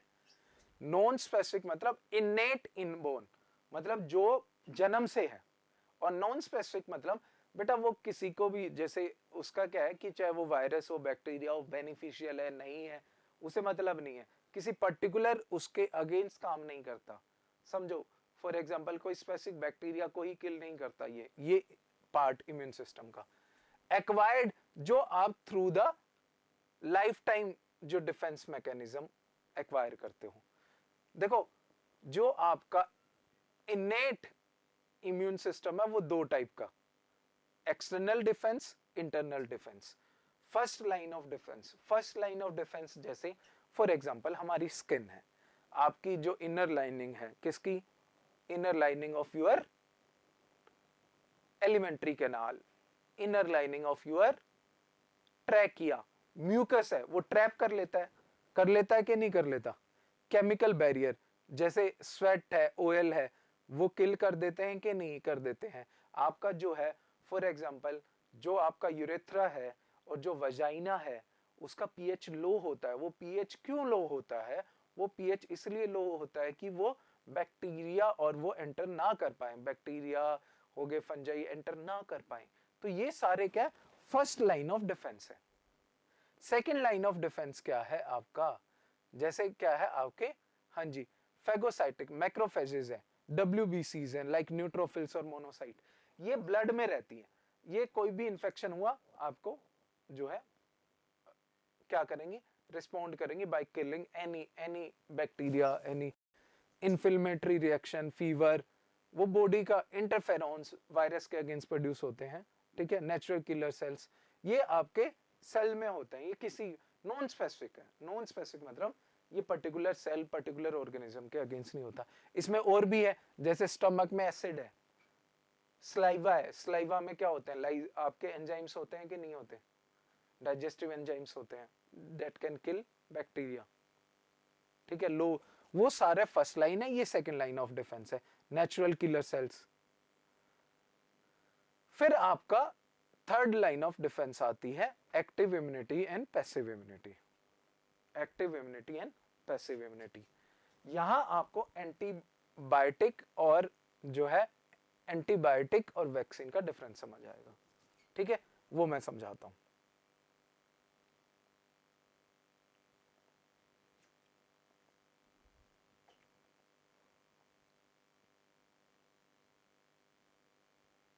इतना समझ आया? इनेट इम्यूनिटी भूल जाओ अभी के लिए, हमने कर ली है। अडेप्टिव इम्यूनिटी आपकी नेचुरल भी हो सकती है, आर्टिफिशियल भी हो सकती है। ठीक है, पहले नेचुरल समझ लेते हैं। पैसिव इम्यूनिटी हो सकती है, एक्टिव इम्यूनिटी हो सकती है। क्या हो सकती है? पैसिव इम्यूनिटी हो सकती है, एक्टिव हो सकती है। पैसिव एक्वायर्ड इम्यूनिटी है कि आपको इन्फेक्शन हुआ। क्या हुआ? इन्फेक्शन हुआ। इन्फेक्शन हुआ तो आपकी बॉडी रिस्पॉन्ड कैसे करेगी, मुझे बताओ। By activating immune response, by activating your B cell and T cells, by वो एक्टिवेट करेगी आपका internal immune system.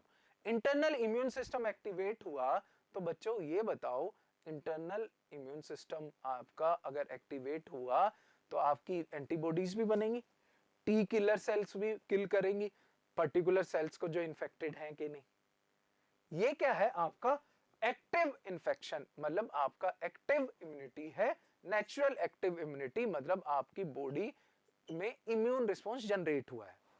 Passive immunity क्या है? नेचुरल पैसिव इम्यूनिटी, बाहर से एंटीबॉडीज आ जाएं। बाहर से क्या आ जाए? सीधा आपका बॉडी नहीं प्रोड्यूस कर रही है उन एंटीबॉडीज को, कहां से आ जाए? बाहर से। ये किसमें एग्जांपल होगा? ये किसमें एग्जांपल होगा? बताओ मुझे। मदर टू बेबी, मिल्क में एंटीबॉडीज होती हैं, तभी कहते हैं मदर का मिल्क। वो किसका एग्जांपल है? पैसिव इम्यूनिटी का एग्जांपल है। किसका एग्जांपल है? पैसिव इम्यूनिटी का। क्लियर है? आर्टिफिशियल में क्या है? अब आर्टिफिशियल इम्यूनिटी जो है, आर्टिफिशियल इम्यूनिटी में क्या होता है?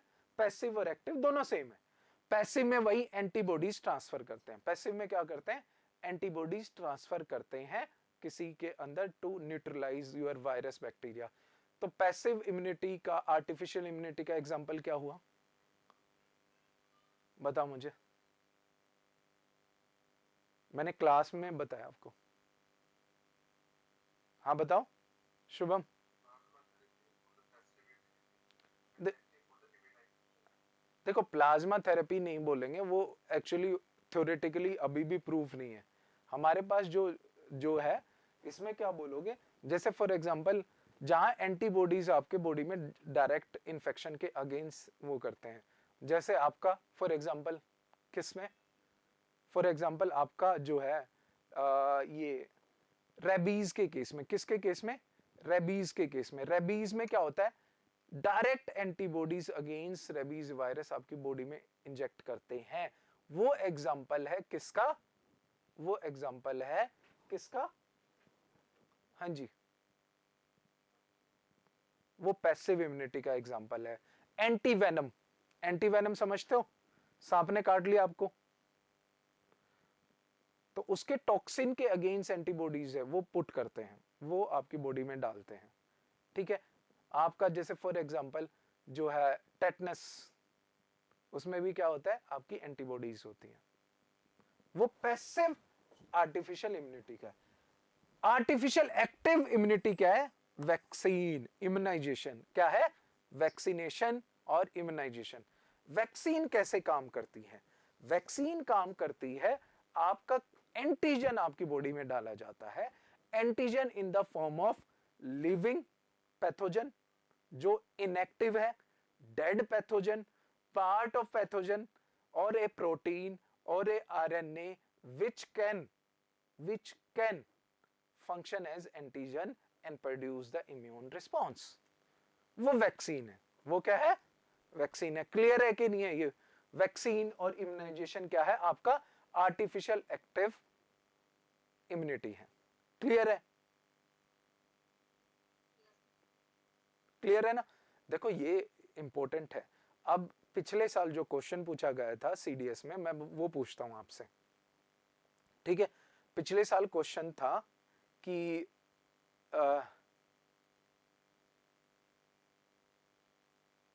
हाँ, we take antibiotics for a bacterial infection, but not against viral infection, and vaccination function against viral as well as bacterial infection.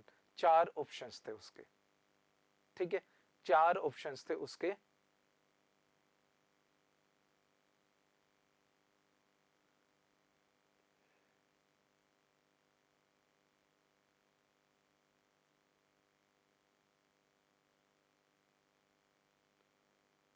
चार ऑप्शंस थे। हरमन आता हूं मैं आपकी बात पे। 4 ऑप्शंस थे। ऑप्शन आंसर क्या होगा इसका, कोई बता सकता है? आंसर क्या होगा कि वायरस पे एंटी जो बायोटिक है वो क्यों काम नहीं करती? एंटीबायोटिक क्यों काम नहीं करती?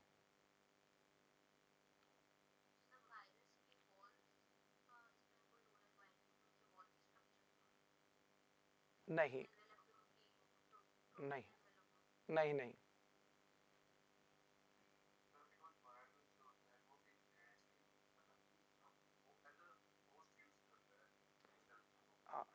यूजुअली बिल्कुल ठीक है शुभम, वो होस्ट की मशीनरी यूज करता है। और बैक्टीरियल जो एंटीबायोटिक्स होती है, एंटीमाइक्रोबियल हम जो भी यूज करते हैं, वो यूजुअली क्या करती है, स्पेसिफिक जो है उसकी जो लाइफ प्रोसेस है ना, जैसे फॉर एग्जांपल कुछ एंटीबायोटिक्स आपका फंक्शन करती है कि उसके डीएनए पॉलीमरेज को डीएक्टिवेट कर दे, आरएनए पॉलीमरेज को डीएक्टिवेट कर दे, उसकी सेल वॉल सिंथेसिस को डीएक्टिवेट कर दे। समझो इस चीज को, समझ रहे हो मेरी बात? वो उसकी लाइफ प्रोसेसेस को बैक्टीरिया, क्योंकि बैक्टीरिया इज प्रोकैरियोटिक, उनकी हमसे अलग है। बट वायरस क्या करता है, हमारी जो भी होस्ट है उसकी मशीनरी यूज करता है, तो उसे तो किल नहीं कर सकते ना एंटीबायोटिक से। क्लियर है कि नहीं है? क्लियर है ना? हरमन फॉर्म में अदर यूनिवर्सिटी है तो आप वो फिल कीजिए। अगर आपकी लिख सकते हो, आपकी अगर जो है पेरेंट यूनिवर्सिटी, आपका कॉलेज अलग है या डीम्ड यूनिवर्सिटी है, उसकी कोई पेरेंट यूनिवर्सिटी है, उसको आप लिख सकते हो, कोई इशू नहीं है, उसमें कोई इशू नहीं है। क्लियर है? अदर्स नहीं है तो आप पेरेंट यूनिवर्सिटी लिख दो, आप उसमें लिख सकते हो, कोई इशू नहीं है। फाइन, ठीक है। उसका आंसर यही था कि viruses use the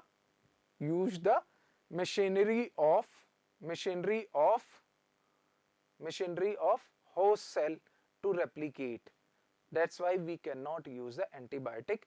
And in vaccine में क्या करते हैं, पूरी सेंटेंस था ये, in vaccine we activates the immune system which works against viruses and bacteria.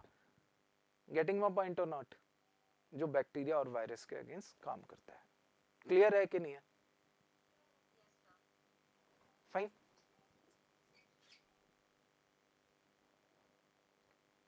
ठीक है।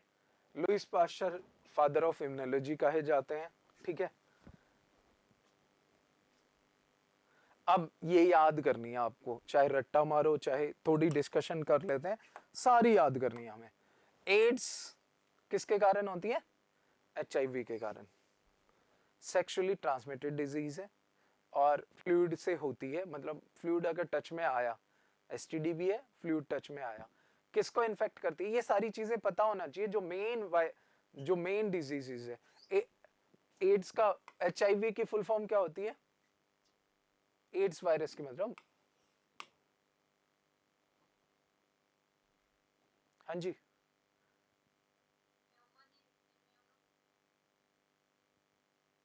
क्या होती है? Acquired immune deficiency syndrome. कौन सी, किसको इन्फेक्ट करता है ये बॉडी में?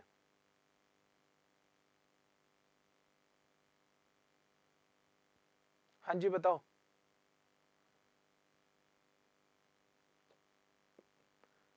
एड्स का वायरस किसको इन्फेक्ट करता है? टी सेल्स को। किनको इन्फेक्ट करता है? टी सेल्स को। टी सेल्स क्या है आपकी? इम्यूनिटी। तो जो एड्स का पेशेंट होता है उसकी इम्यूनिटी कम हो जाती है। एंटीवायरल थेरेपी करते हैं हम इसकी, एंटीवायरल थेरेपी। इसका कोई इलाज वैसे अब एक्सपेरिमेंटली इलाज हो चुका है, लेकिन नॉर्मली अभी मार्केट में इलाज नहीं है। किसका? एड्स का। बट एड्स सर्वाइवल किसके कारण हो जाता है? हम वायरल लोड कम करते हैं बाय यूजिंग एंटीवायरल ड्रग्स जो है anti retroviral drugs, ART therapy देते हैं उसके कारण। कौन सा सिंगल स्टैंडर्ड है, डबल स्टैंडर्ड? अच्छा, वायरसेस का एक चीज मैं बताना भूल गया आपको। सिंगल स्टैंडर्ड वायरस ऐसे हैं जिनका जेनेटिक मेकअप ना आरएनए भी हो सकता है, डीएनए भी हो सकता है। आरएनए डीएनए तो डबल स्टैंडर्ड ही होगा। डीएनए क्या होगा? डबल स्टैंडर्ड होगा। आरएनए सिंगल स्टैंडर्ड भी हो सकता है, डबल स्टैंडर्ड भी होता है। इसमें आरएनए भी हो सकता है। तो ये याद रखोगे कि सिंगल स्टैंडर्ड की बात कर रहा हूं, क्या डबल स्टैंडर्ड की। ठीक है। एड्स का जो वायरस है वो सिंगल स्टैंडर्ड वायरस है। क्या है? सिंगल स्टैंडर्ड आरएनए वायरस है, रेट्रोवायरसेस हैं। सिंगल स्टैंडर्ड वायरसेस जो भी होते हैं दे आर वेरी वेरी क्या होते हैं बताओ?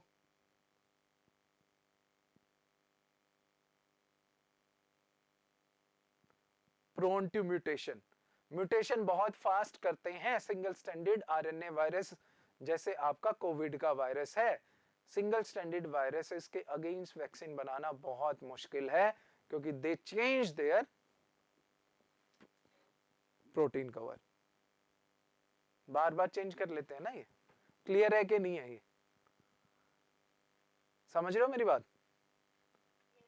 तभी इनके म्यूटेंट्स बहुत जल्दी आ जाते हैं, क्योंकि they are very prone to mutation, क्योंकि ये सिंगल स्टैंडर्ड आरएनए वायरसेस हैं। क्लियर है कि नहीं है? कोल्ड का वायरस है, कोल्ड के अगेंस्ट वैक्सीन क्यों नहीं बना लेते हम? जो इतनी प्रॉब्लम क्रिएट करती है जो डिजीज। समझ रहे हो कि नहीं समझ रहे हो? Then chicken pox. Chicken pox आपकी वायरल डिजीज है। Chicken pox. एड्स का कुछ आया है इलाज? किसी को कोई आइडिया है? हाँ जी, न्यूज में था।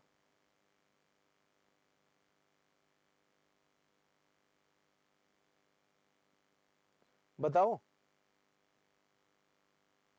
किसी को पता है?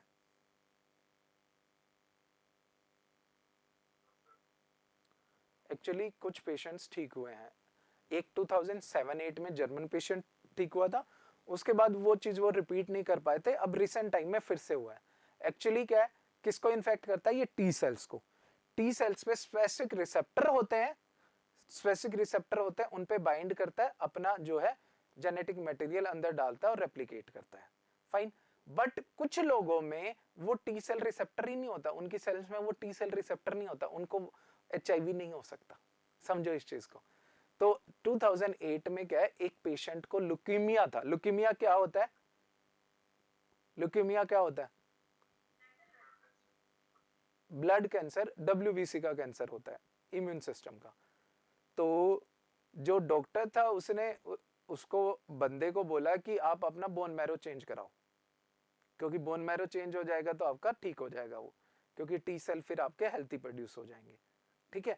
तो डॉक्टर ने सोचा, उसको एड्स भी था, कैंसर के साथ साथ एड्स भी था। डॉक्टर वाज इन रिसर्च कि अगर हम एक ऐसा पेशेंट की मतलब डोनर ले लें जिसकी टी सेल के ऊपर वो रिसेप्टर है जिसपे आपका एचआईवी काम नहीं करता, वो डोनेट करवा दें, दोनों चीज ठीक होगी, उसका कैंसर भी और एचआईवी एड्स भी। और ये चीज रिपीट की गई दोबारा 2019-20 में। उसके बाद उसको दोबारा से रिपीट नहीं कर पाए फीट को, लेकिन 2019-20 में तो कुछ लोग इससे ठीक हुए हैं। फाइन, याद रखोगे आप। टी सेल पर्टिकुलर रिसेप्टर पे बाइंड करता है ये। Fine. Chicken pox. Chicken pox सबने सुना है? बताओ मुझे, चिकन पॉक्स सुना है?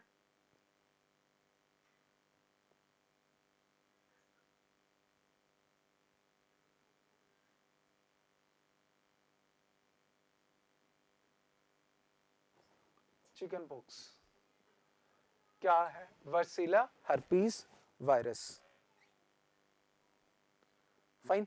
देखो सिम्टम्स क्या होते हैं कि देखो डेडली तो नहीं है, ये बच्चों में होती है और हमें पता है कि इम्यून सिस्टम डबल मतलब क्या है, इम्यूनिटी डेवलप हो जाती है। हम कहते हैं ना कि ये एक ही बार होता है, बार बार नहीं होता। उसका रीजन है कि इम्यूनिटी डेवलप हो जाती है। इम्यूनिटी डेवलप होने का मतलब क्या होता है? आपका बी मेमोरी सेल्स बनते हैं। वैक्सीनेशन से भी और एक्टिव इन्फेक्शन से भी आपके क्या बनते हैं? बी मेमोरी सेल्स बनते हैं। बी मेमोरी सेल्स आपका क्या करती हैं? बी मेमोरी सेल दोबारा इन्फेक्शन होता है ना तो फटाफट एक्टिवेट कर देती है पूरा इम्यून सिस्टम को। पहली बार में टाइम लगता है, इसलिए दोबारा इन्फेक्शन नहीं होता है इनका यूजुअली। चिकन पॉक्स आपका वर्सिली हर्पीज वायरस, ये याद रखोगे, डबल स्टैंडर्ड डीएनए वायरसेस होते हैं। क्या होते हैं? डबल स्टैंडर्ड डीएनए वायरसेस हैं। इन्फ्लुएंजा वायरस, हाँ जी, न्यूज में थे, इनके बारे में हम थोड़ी देर में बात करेंगे, ठीक है? हाँ जी, swine flu, bird flu, H1N1, H5N1, सुना है कुछ ऐसा? उनकी बात करेंगे, ठीक है, उनकी आगे बात करेंगे। यूजुअली ये रेस्पिरेटरी डिसऑर्डर कोज करते हैं। क्या कोज करते हैं? Respiratory disorder. डेडली भी हो सकते हैं और इनका जो है डिवीजन पे क्वेश्चन आया हुआ है, H5N1 क्या है, H1N1 क्या है, क्योंकि वो न्यूज में थे। बर्ड फ्लू से क्या होता है वो मैं आगे बात करूंगा। फाइन। मीजल्स, मीजल्स, मम्स, ये क्या है? रुबेला वायरस से होता है, पैरामैक्सिस वायरस से होता है, बच्चों की डिजीज है ये, ठीक है? जर्मन मीजल्स किससे होती है? हाँ जी, रुबेला वायरस से होती है। छोटे छोटे दाने निकल जाते हैं बच्चों के, इनका सबकी वैक्सीनेशन है। पोलियो, पोलियो किससे होते हैं? एंट्रियो वायरस से होती है। पोलियो वायरस होता है, पोलियोमाइटिस बोलते हैं। पोलियो किस चीज की बीमारी है? पोलियो में क्या होता है? नर्व डिजनरेट हो जाती है, जिसके कारण आपका जो है आपके पैर डेवलप नहीं हो पाते, सेंसेस डेवलप नहीं हो पाती पैरों में, ठीक है, इन्फेक्शन के कारण। और पोलियो जो है, इंडिया इज पोलियो फ्री। कब फ्री हुआ था इंडिया पोलियो फ्री?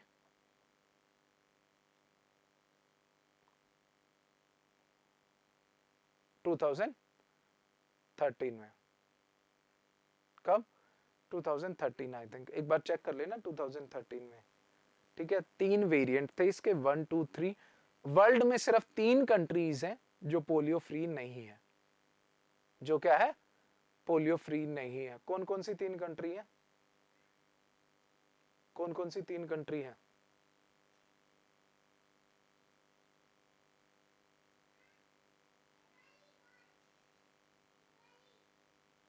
किसी को अंदाजा कौन कौन सी? पाकिस्तान, अफगानिस्तान, नाइजीरिया।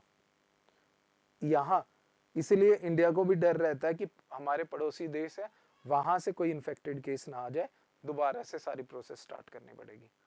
क्लियर? हाँ जी। अच्छा ये बताओ, अभी तक वर्ल्ड में कौन कौन सी डिजीज इरिडिकेट हो चुकी है?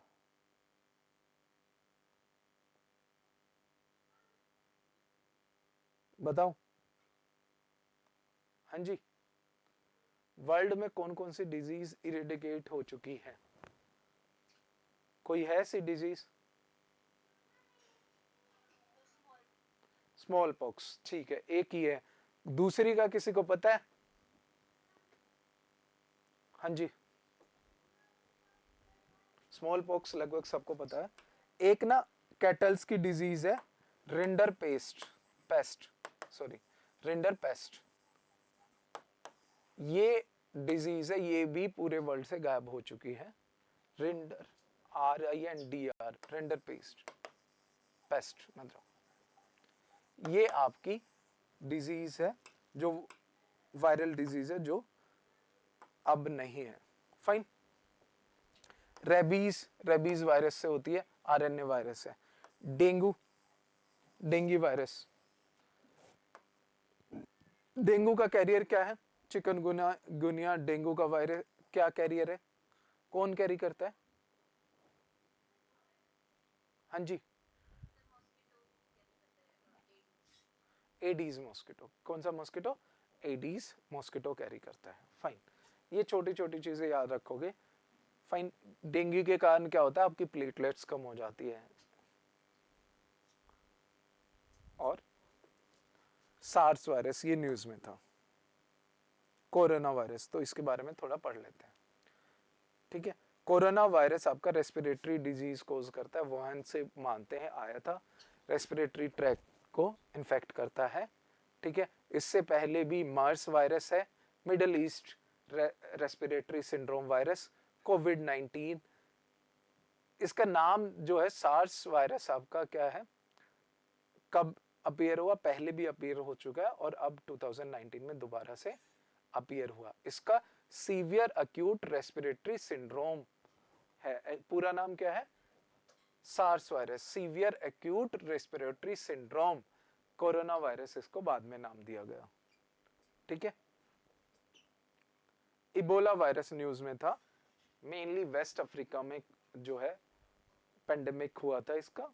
कहा? वेस्ट अफ्रीका में। फ्लूइड से होती है ये, फ्लूइड से, इसका कोई इलाज नहीं है, बट केयर और जो है कंटिन्यूअस जो है, आप बोलोगे कंटिन्यूअस केयर से ठीक हो जाता है, ऐसा डेडली नहीं है इतनी। बॉडी क्या है, डैमेजेस इम्यून सिस्टम, क्लोटिंग को इम्पैक्ट करता है। ठीक है, अनकंट्रोलेबल ब्लीडिंग, वेस्ट अफ्रीका में 2014-16 में ही आई थी। जीका वायरस, ये देखो एडिस मॉस्किटो से ही फैलता है, केरला वगैरह में कुछ केसेस मिले हैं। इससे क्या होता है, आपका जो बच्चे होते हैं उनका ब्रेन साइज डिफेक्टेड होता है, बड़ा होता है। ठीक है, फाइन। जापानीज इंसेफेलाइटिस क्या है? जापानी बुखार, जो आपका मॉस्किटो से ही वेक्टर है, उसका भी ये जो जैसे जापानीज इंसेफेलाइटिस है, येलो फीवर है, ये सारे मॉस्किटो वेक्टर से फैलते हैं। ब्राजील से स्टार्ट हुआ था, अब बहुत से कंट्रीज में फैल गया। अब देखो इसमें ये याद रखोगे, स्वाइन फ्लू है, स्वाइन फ्लू। ठीक है, H1N1 रिप्रेजेंट करता है स्वाइन फ्लू को। ये कुछ नहीं है, दो आपके हेमाग्लूटिन एंड न्यूरामिनिडेज, उसके कवर के प्रोटीन्स कह सकते हो, किसके? इन्फ्लुएंजा वायरस के। इनके अलग अलग कॉम्बिनेशन है, अलग अलग सब टाइप्स है। वो सब टाइप किस कॉम्बिनेशन पे है, वो कितना इन्फेक्टेड है, कैसे इन्फेक्शन करेगा, उसको डिफाइन करता है। समझ रहे हो मेरी बात? तो H1N1 क्या है? स्वाइन फ्लू है। H5N1 क्या है आपका? हाँ जी, H5N1 क्या है आपका? Bird flu. ये याद रखोगे, avian influenza, bird flu, H5N1, क्योंकि ये पूछ चुका है प्रीवियस ईयर्स में, आपका सीडीएस में पूछा गया था और एक बार यूपीएससी भी पूछ चुका है। बैक्टीरिया, बैक्टीरिया के बारे में तो हम पढ़ चुके हैं, डिजीजेस याद करनी है हमें, उनके मतलब किससे होती है। टाइफाइड किससे होती है? Salmonella typhi. Pneumonia, Diplococcus pneumonia. Cholera, Vibrio cholera. अब आपको ये पता होना चाहिए कि ये किस किस उससे होती है, किससे कम्युनिकेट किससे होती है। टाइफाइड किससे होती है? निमोनिया किससे होती है? कोलेरा किससे होती है? टीबी किससे होती है? मतलब कौन कौन सी वाटर से होती है आपकी? टाइफाइड, हाँ, कोलेरा। निमोनिया और टीबी यूजुअली रेस्पिरेटरी एरोसोल से। ये पीसीएस का क्वेश्चन है, 4 ऑप्शन दी गई थी, 4 में कौन कौन सी थी मैं बता देता हूं। कोलेरा, टाइफाइड, डायप्थीरिया और एक और थी, जिसमें डायप्थीरिया है, ये किससे होती है? ये रेस्पिरेटरी डिसऑर्डर है। उसमें पूछा था कि वाटर बोर्न डिजीज कौन सी है, वाटर से कम्युनिकेट कौन सी डिजीज होती है। 4 ऑप्शंस थी, तो ये नहीं था, डिप्थीरिया नहीं था, तो ये भी चीज याद रखोगे। ठीक है, TB, Mycobacterium tuberculosis.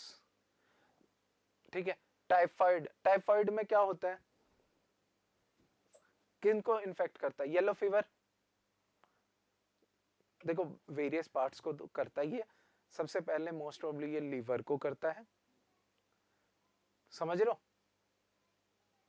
Liver, other parts, kidney, उनको भी इन्फेक्ट करता है। टाइफाइड आपका जो है निमोनिया, रेस्पिरेटरी डिजीज, आपका जहां निमोनिया आ जाए ना, चाहे वो वायरस से हो चाहे वो बैक्टीरिया से हो, that's related to your respiration, ये ध्यान रखना। कोलेरा से क्या होता है? डायसेंट्री, यूजुअली आपका स्टमक इन्फेक्शन, कोलेरा, ठीक है। टीबी, टीबी लंग्स और अदर पार्ट्स को करता है, मेनली लंग्स को, ठीक है। लेप्रेसी, माइक्रोबैक्टीरियम लेप्रे, ये क्या करता है?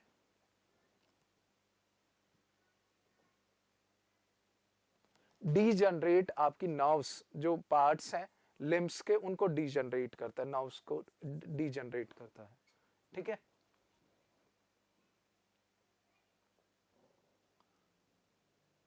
टेटनस, क्लोस्ट्रीडियम टेटनाई, मसल स्पाज्म, ठीक है, क्योंकि इसमें क्या प्रोड्यूस होती है? टॉक्सिन प्रोड्यूस होती है जो मसल स्पाज्म प्रोड्यूस करती है। एंथ्रेक्स, रेस्पिरेशन से रिलेटेड, बैसिलस एंथ्रेक्स। प्लेग किससे होती है? यार्सिना पेस्टिस। इंडिया में लास्ट टाइम प्लेग का पेंडेमिक कब आया था?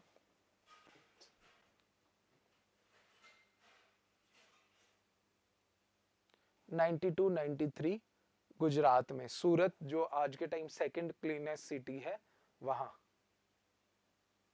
फाइन, ये याद रखोगे इनके नाम ना।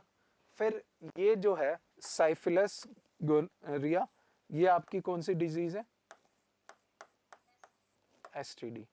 इनका पूछा गया है ट्रिप्नोमा पैलेडियम एंड निशारिया गोनोरिया, ये दो आपके क्या है?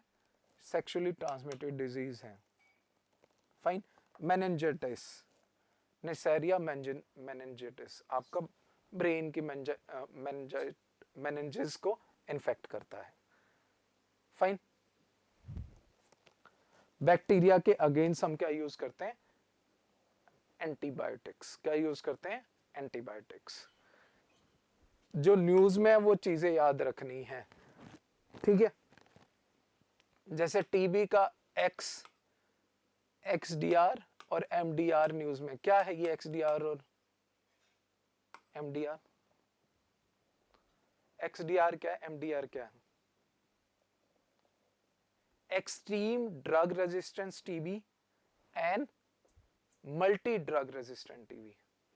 नॉर्मली जो ड्रग है जो काम नहीं करती किसके ऊपर, जैसे एमडीआर पे जो है नॉर्मल लाइन ऑफ ड्रग्स काम नहीं करती, और एक्सडीआर पे सिर्फ एक जो है एंटीबायोटिक है जो काम करती है, बाकी सारी कोई काम नहीं करती है। ड्यू टू, ये किसके कारण है? ड्यू टू क्या बनने के कारण है ये, बताओ मुझे। हाँ जी, हाँ, antibiotic drug resistance, antibiotic drug resistance. What are the major causes of antibiotic drug resistance? क्या है? विडाल टेस्ट याद रखना है, स्केचिक टेस्ट याद रखना है, ठीक है। कैंसर के लिए एलाइजा करते हैं, एलाइजा हम डिटेल में नहीं करेंगे। टीबी के लिए मेमटेक्स टेस्ट करते हैं, ये तीन याद रख लेना, ठीक है। एलाइजा एंटीजन एंटीबॉडी का टेस्ट होता है, मतलब आपका जैसे एड्स के केस में भी एलाइजा करते हैं हम, उसमें क्या होता है कि फॉर एग्जांपल एंटीजन टेस्ट आपका इसमें भी करते थे ना, कोविड में भी एलाइजा, आरटीपीसीआर करते थे, और वो एक एंटीजन डिटेक्शन, उसमें भी वो यूज होता है। अब हम इसकी डिटेल में नहीं जाएंगे यहां अभी। प्रोटोजोआ, प्रोटोजोआ क्या है? यूकैरियोटिक होते हैं। क्या होते हैं? यूकैरियोटिक। अब देखो जो जैसे फंजाई है और प्रोटोजोआ है, इनका इलाज थोड़ा मुश्किल होता है क्योंकि ये यूकैरियोटिक सेल है, इनकी जो मशीनरी है वो हमारी जैसी है, तो इनके अगेंस्ट एंटीबायोटिक बनाना या अगर एंटी माइक्रोबियल ड्रग बनाना मुश्किल होता है एज कंपेयर टू बैक्टीरिया, ठीक है ना। Free living parasite which fade on organic matter, इसमें जो याद रखने हैं सबसे इंपॉर्टेंट याद रखोगे मलेरिया। क्या याद रखोगे? मलेरिया। प्लाज्मोडियम की स्पीशीज से होता है, इंडिया सबसे ज्यादा अफ्रीका में, फिर इंडियन सब कॉन्टिनेंट में। इंडिया में इसकी जो मेन वो क्या है, फेल्सीपेरम, सबसे डेडली भी यही है और सबसे ज्यादा इंडिया में यही क्या है, टाइप है मलेरिया की, प्लाज्मोडियम फेल्सीपेरम। ये क्या करता है, सिम्टम्स देखो, हाई फीवर, शेकिंग, चिल्स। अब इसका कैरियर क्या है, वेक्टर कौन सा है, फीमेल, हाँ जी, वेक्टर क्या है इसका, फीमेल एनाफिलिस मॉस्किटो, ठीक है, वो इसका कैरियर है। ये हमारी ब्लड सेल्स को इन्फेक्ट करता है, सिंपल सी बात है, किसको करता है, ब्लड सेल्स को। सबसे ज्यादा अफ्रीका में केस पाए जाते हैं। Fine, then we have African sleeping sickness, एक मक्खी होती है कैरियर, साइसाई मक्खी, ठीक है, काला जार, ये याद रखोगे तीनों। अफ्रीकन स्लीपिंग सिकनेस किससे, ट्रिपनोसोमा गैम्बियंस, एंड काला जार किससे, लेशमीनिया डोनावनी, काला जार। ये भी दोनों प्रोटोजोअन डिजीज है। क्या है, प्रोटोजोअन, बस ये इनका नाम याद रख लो अभी के लिए। फिर जो हमारी कुछ डिजीज है, नॉन कम्युनिकेबल रेस्पिरेटरी डिसऑर्डर है, अस्थमा। अस्थमा में पैसेज ब्लॉक हो जाता है, म्यूकस हार्ड होती है, म्यूकस हार्ड होने के कारण क्या है, आपका सांस लेने में दिक्कत आती है, ठीक है। इसको ठीक किया जा सकता है बाय यूजिंग सम जो है, जो उसको मेल्ट कर दे, अगर मैं बात करूं सिंपल टर्म्स में। क्रॉनिक ब्रोंकाइटिस, ठीक है, सेप्टम 3 to, मतलब आपका क्या है, कफ प्रोड्यूस होता है, आपकी इनर ब्रोंकियाई की डिजीज है ये। एम्फिसीमा, एयर फिल्ड कैविटी और spaces in the lungs, breakdown of walls of alveoli, spongy lungs, parenchymal lungs हो जाते हैं। सिस्टिक फाइब्रोसिस आपकी हमने अभी की थी, ठीक है। Heart disease, coronary artery disease, blockage जो होती है, क्या होती है, ब्लॉकेज जो होती है, ठीक है ना, ड्यू टू फॉर्मेशन ऑफ, जैसे आपका हार्ड फैटी टिश्यूज और फैटी सब्सटेंस, कोलेस्ट्रॉल डिपॉजिट होने के कारण। माइकोकार्डियल इन्फ्रेक्शन, हार्ट अटैक, इसमें क्या होता है, ब्लड फ्लो मसल्स तक नहीं पहुंच पाता, हार्ट की मसल्स तक ब्लड फ्लो नहीं पहुंचेगा तो हार्ट क्या है, फंक्शन नहीं करेगा। एंजीना, चेस्ट पेन होता है आपका due to not enough blood flow in the heart. ECG मैंने बताया था आप लोगों को उस time. Neurological disease, Alzheimer's and Parkinson disease, ये दो तो याद रखनी है। ये क्या है, एज रिलेटेड डिजीज है, क्या है, एज रिलेटेड डिजीज है, infect your nervous system. Parkinson में क्या होता है, जो मोटर न्यूरॉन्स है वो प्रॉपरली काम नहीं करते। मोटर न्यूरॉन मतलब फिर आपका हैंड आई कोऑर्डिनेशन वगैरह काम नहीं करता। बाकी चीजें हमें अभी इतना याद नहीं है। पेप्टिक अल्सर, डायरिया, ये बेसिक डिजीज है। अल्ट्रासाउंड पता होना चाहिए आपको, एंडोस्कोपी पता होना चाहिए। अल्ट्रासाउंड क्या है, आपकी साउंड वेव्स यूज करके, हाँ जी, अल्ट्रासोनिक साउंड वेव यूज करके, जैसे फॉर एग्जांपल इलाज भी करते हैं स्टोन कटिंग के लिए। फिर आपका मैपिंग, जो मतलब image generation of internal part, ठीक है। एंडोस्कोपी में क्या होता है, एक कैमरा लगा होता है, ट्यूब लाइक स्ट्रक्चर होता है, to study the internal part of the body, ठीक है, कैविटीज में पढ़ने के लिए। CT scan, magnetic resonance imaging, इसमें क्या है, रेडियो एक्टिव मटेरियल यूज होता है to find out the picture. इसमें एक्सरे यूज होती है टू फाइंड आउट द, अगर मैं बोलूं, images of internal parts of the body. ये सारे हम कर चुके हैं। प्रेसबायोपिया, हेरिडेटरी डिजीज भी कर चुके हैं सारे। फाइन, ये याद कर लो एक 5 type of antibodies, 5 type of antibodies, IgG, IgA,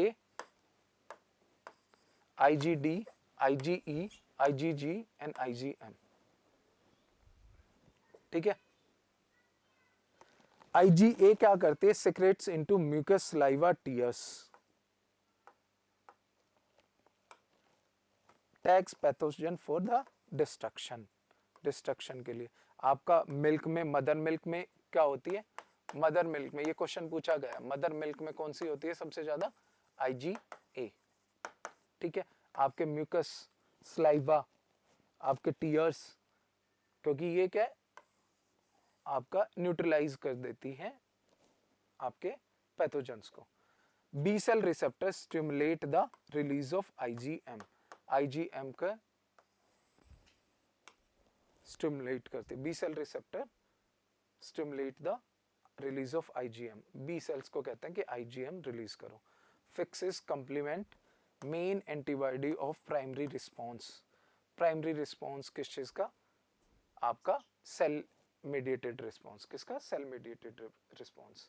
IgE binds to mast cells, इसमें देखो ये याद करना, IgG भी पूछी गई है, एलर्जिक उसमें प्रोड्यूस होती है IgE, जिसको बार बार छींक आती है उसमें, उसको बार उसकी जो है इम्यून सिस्टम उसका क्या प्रोड्यूस करता है, IgE।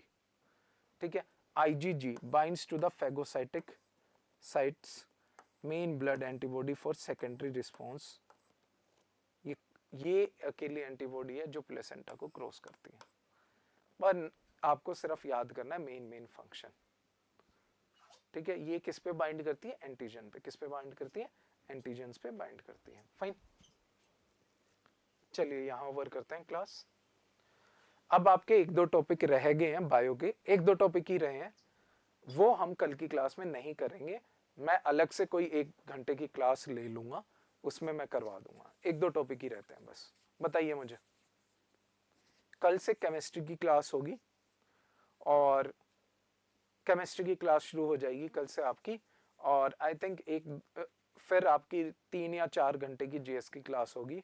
कल केमिस्ट्री की क्लास होगी, उसके बाद पॉलिटी मोस्ट प्रोबेबली स्टार्ट हो जाएगी, और साथ में साइंस 1 घंटा मैं लूंगा। क्लियर? हाँ जी बताओ मुझे।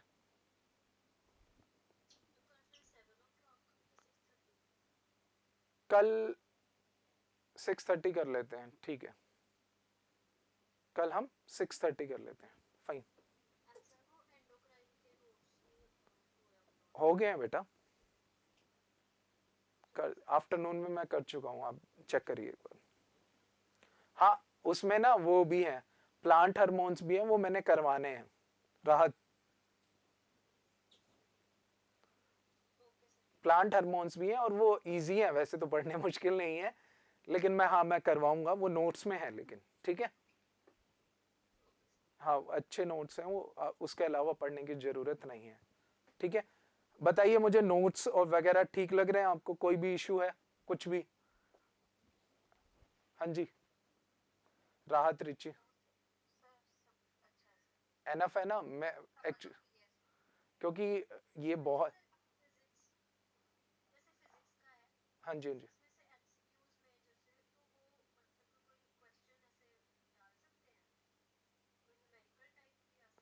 अभी तक तो नहीं पूछा गया है, देखो सही बताऊं तो नहीं पूछते हैं, नहीं पूछते हैं, और थ्योरेटिकली पूछेंगे। मेनली क्या होता है, जैसे अगर मैं आपको हिंट दूं ना, या तो जो एक्टिविटीज की है उन्होंने एनसीईआरटी में, उनसे क्वेश्चन पूछ लेते हैं, या उन्होंने कोई डे टू डे लाइफ में कोई केमिस्ट्री के फंक्शंस हैं उनसे पूछ लेते हैं। मैं आपको क्वेश्चन बैंक दूंगा उसका, डोंट वरी। ठीक है। हम क्वेश्चन करेंगे, बहुत क्वेश्चन करेंगे, डोंट वरी, उसका मैं करवाऊंगा आपको। फाइन। हाँ दोनों दोनों साइड बाय साइड होंगे। मैं मेरी मतलब पॉलिटी की तो जो ये टाइमिंग है ये रहेगी। ठीक है।